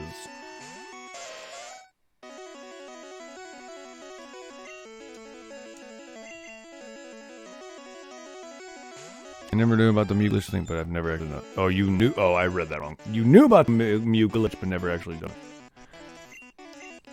It's a very easy glitch and very fun to actually do. Funny thing is, you can get 2 Mews in Cerulean City right back to back using that glitch. It's messed up. I love it. You can get 2 right then and there. The moment you hit Cerulean City and tackle Nugget Bridge and beat Gary, you can easily get 2 Mews back to back. I love it. I'm not averse to using glitches. I will not cheat and hack, but I'm not averse to using glitches because that to me is legit still. Who didn't? Who didn't believe the SSN rumor? The SSN truck rumor anyway. I've done it once. I've literally transferred a Pokemon with Surf over to my game and went over to the truck and tried moving it. Nothing happened. Oh no, the truck is there. Oh no, I've seen it. Oh, trust me, I've done it as a kid. I took Surf, went over there, tried push the truck with strength. Oh, the truck exists. But the Mew underneath it, no. You can't do anything with the truck. The truck is literally immovable. People just theorized that maybe there's a Mew under this truck. You know, like what? Maybe it was cut content. Maybe it was just a loading truck for the SSN. That's probably all it is. Just a moving truck for the SSN. I mean, I don't know. But people had to theorize. Maybe this held a legendary. Maybe it housed Mew. Why did they go so far as to think it housed Mew? I mean, that's a little drastic, but you never know. Yes, I know. I mean, I don't consider the Professor Oak a glitch, though. He's cut content. Is that really a glitch, though? I don't even consider the Mew thing a glitch. I don't know. I don't consider any of those glitches. Because they're legit. I don't know, that's just me. I consider all glitches to be just legitimate. I don't consider them glitches. That's just me, though. I don't consider the whole thing with Mew a glitch. I don't consider missing No a glitch. I don't consider any of that glitches. I consider it just there. It exists. It's in-game. What the fuck is a 6-star Charmander? What are you talking about? And if you're combining Dragon Ball and Pokemon, please don't, because I really hate that kind of shit.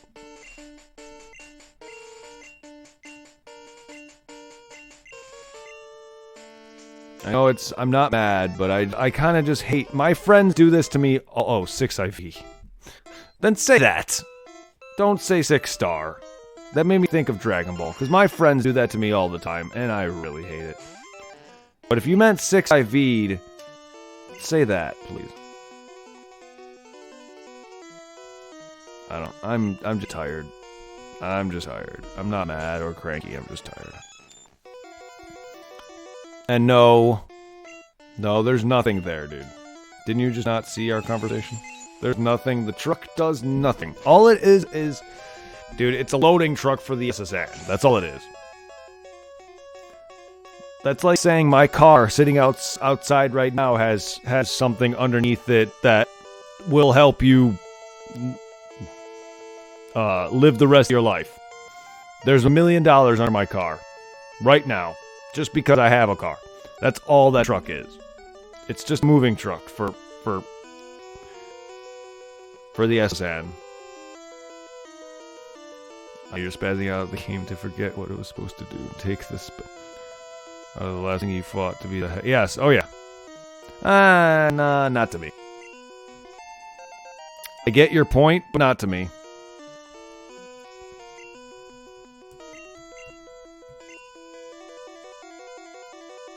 I consider what missing node does to your game a glitch.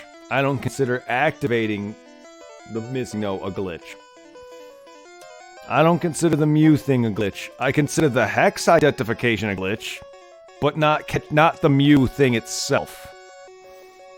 That's just me. I will never consider that a glitch. I will consider that 100% legitimate to the day I die. Whether or not Game Freak wants you to put that on Pokebank or not, it's not a glitch to me. Think it was what you will. If you're messing with the... Nah, not at all. Not at all. Not at all. You could think that if you want, but I don't.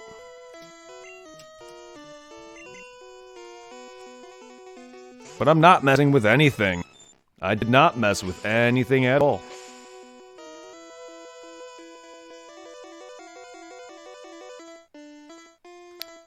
That's fine. That's fine, but it's not. But okay.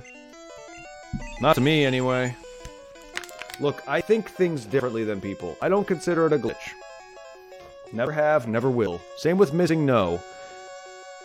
The act of unlocking these, to me, is not a glitch. What you can do with them, however, is a glitch. But that's just me.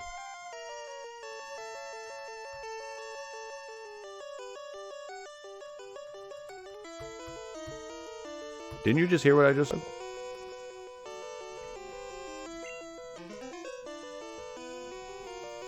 It's what you can do with them that's the glitch. I don't consider... Just because your game can lock up doesn't mean it's considered a glitch to me. It's to me. I don't consider it a glitch.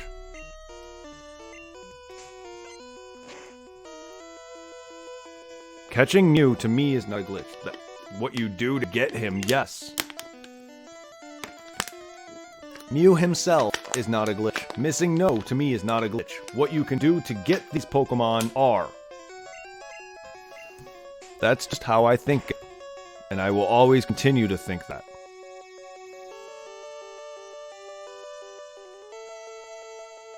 You can say it doesn't make sense. Well, I don't make sense. I am nonsense. If you're now just realizing that I make no sense, then... oh boy. You're in for a treat. 'Cause I've never made sense. I'm nothing but just garbled nonsense.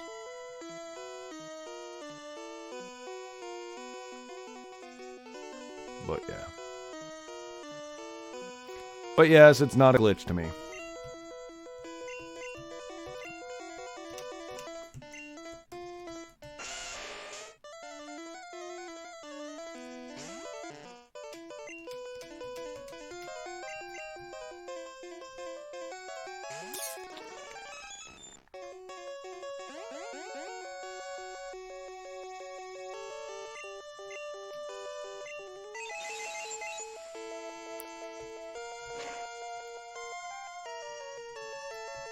Yeah, and you don't have to get all angry about it.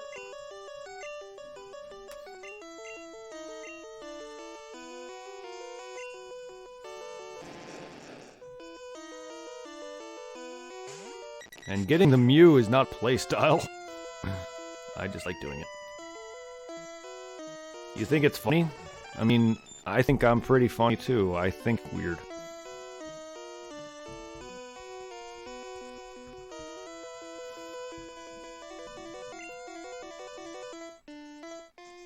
Oh, I'm not. What?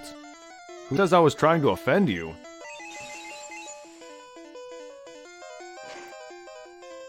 What? I don't know where we're going with this conversation.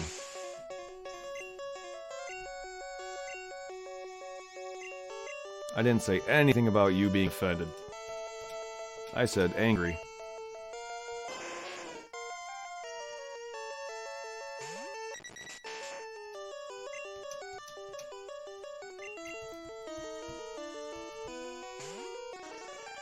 Well, that just means the likelihood of making me mad on accident.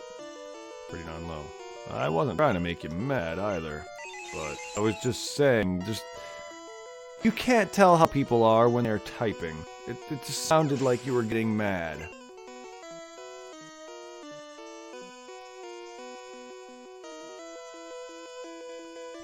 But also, offending you is totally a different thing, though.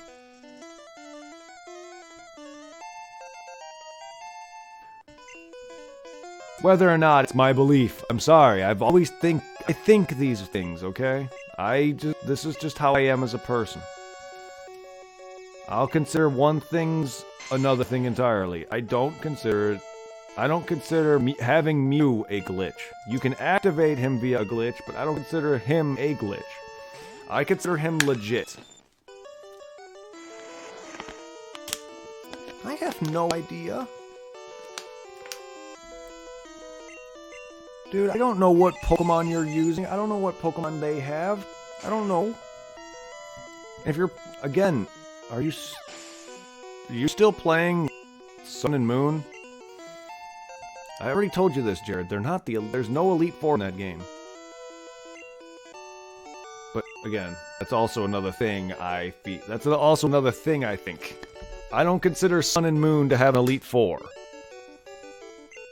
Because that game didn't have badges. What do you mean he failed? Zapdos ain't even in that game. Excuse you, I'm not using Zapdos. I guess I failed then. I mean, I already failed. I already failed. I'm alive, but, you know, there's that. But, again, Zapdos ain't even in that game. Nah, what? That doesn't make any sense, but okay. Nah. Zapdos may be the best bird, but he's not the best Pokemon. That goes to Raichu. And I don't mean best stat-wise, I meant best Pokemon-wise. That easily goes to Raichu. Again, can we not go into opinionated statements now, either? Like, I don't want to sit there and start saying things and then everyone starts coming at me like, oh no, this Pokemon sucks, because it's all an opinion. Electabuzz is great, too.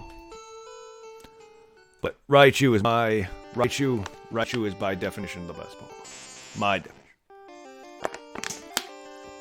Pokemon-wise, not stat-wise. Raichu sucks normally.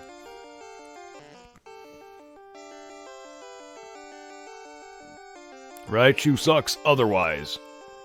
I love him for who he is, a Pokemon. I found him to be one of the most badass Pokemon on the anime. Ever since then, he's captured my heart.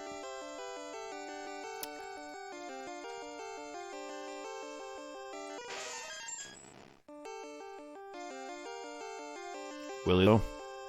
Will he always be the best? As long as he doesn't evolve further. As long as they don't keep giving him dumb forms. Look at you, Sun and Moon. I'm sorry, I did not like freaking Psychic Raichu. Surfing Raichu was probably one of the dumbest things they could have done to him. Then Pokemon need to stop the ruining Gen 1 Pokemon by giving them stupid forms like these things for different regions. Just stop, Nintendo. No. No. Don't give Raichu anything. Don't give anyone a Mega Form. Don't give Raichu a Mega Form. Don't give anyone a Mega Form. Keep Pokemon as they were made. Oh, great. Couldn't even end my stream properly?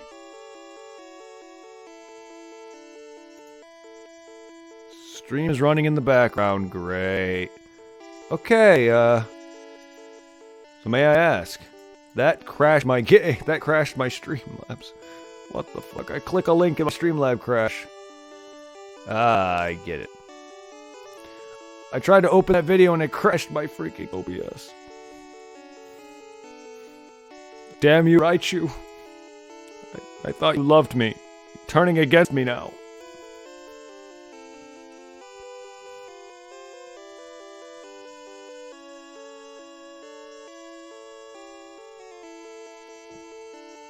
It's alright, I'm getting off here anyway. It's going on, it's 1:30 right now for me, so I'm gonna be getting off here. Tomorrow we'll be coming home, hopefully to finish off Pokemon Red. And if not, we're most likely gonna be doing Final Fantasy IV, and if I feel like it, I'll probably do some Pokemon Red, or I mean Kakarot. But if not, it's most likely gonna be a mixture of Pokemon and Final Fantasy IV. We'll see. I keep saying things, and then shit happens. But most likely, I plan on doing both Pokemon Red and Final Fantasy tomorrow.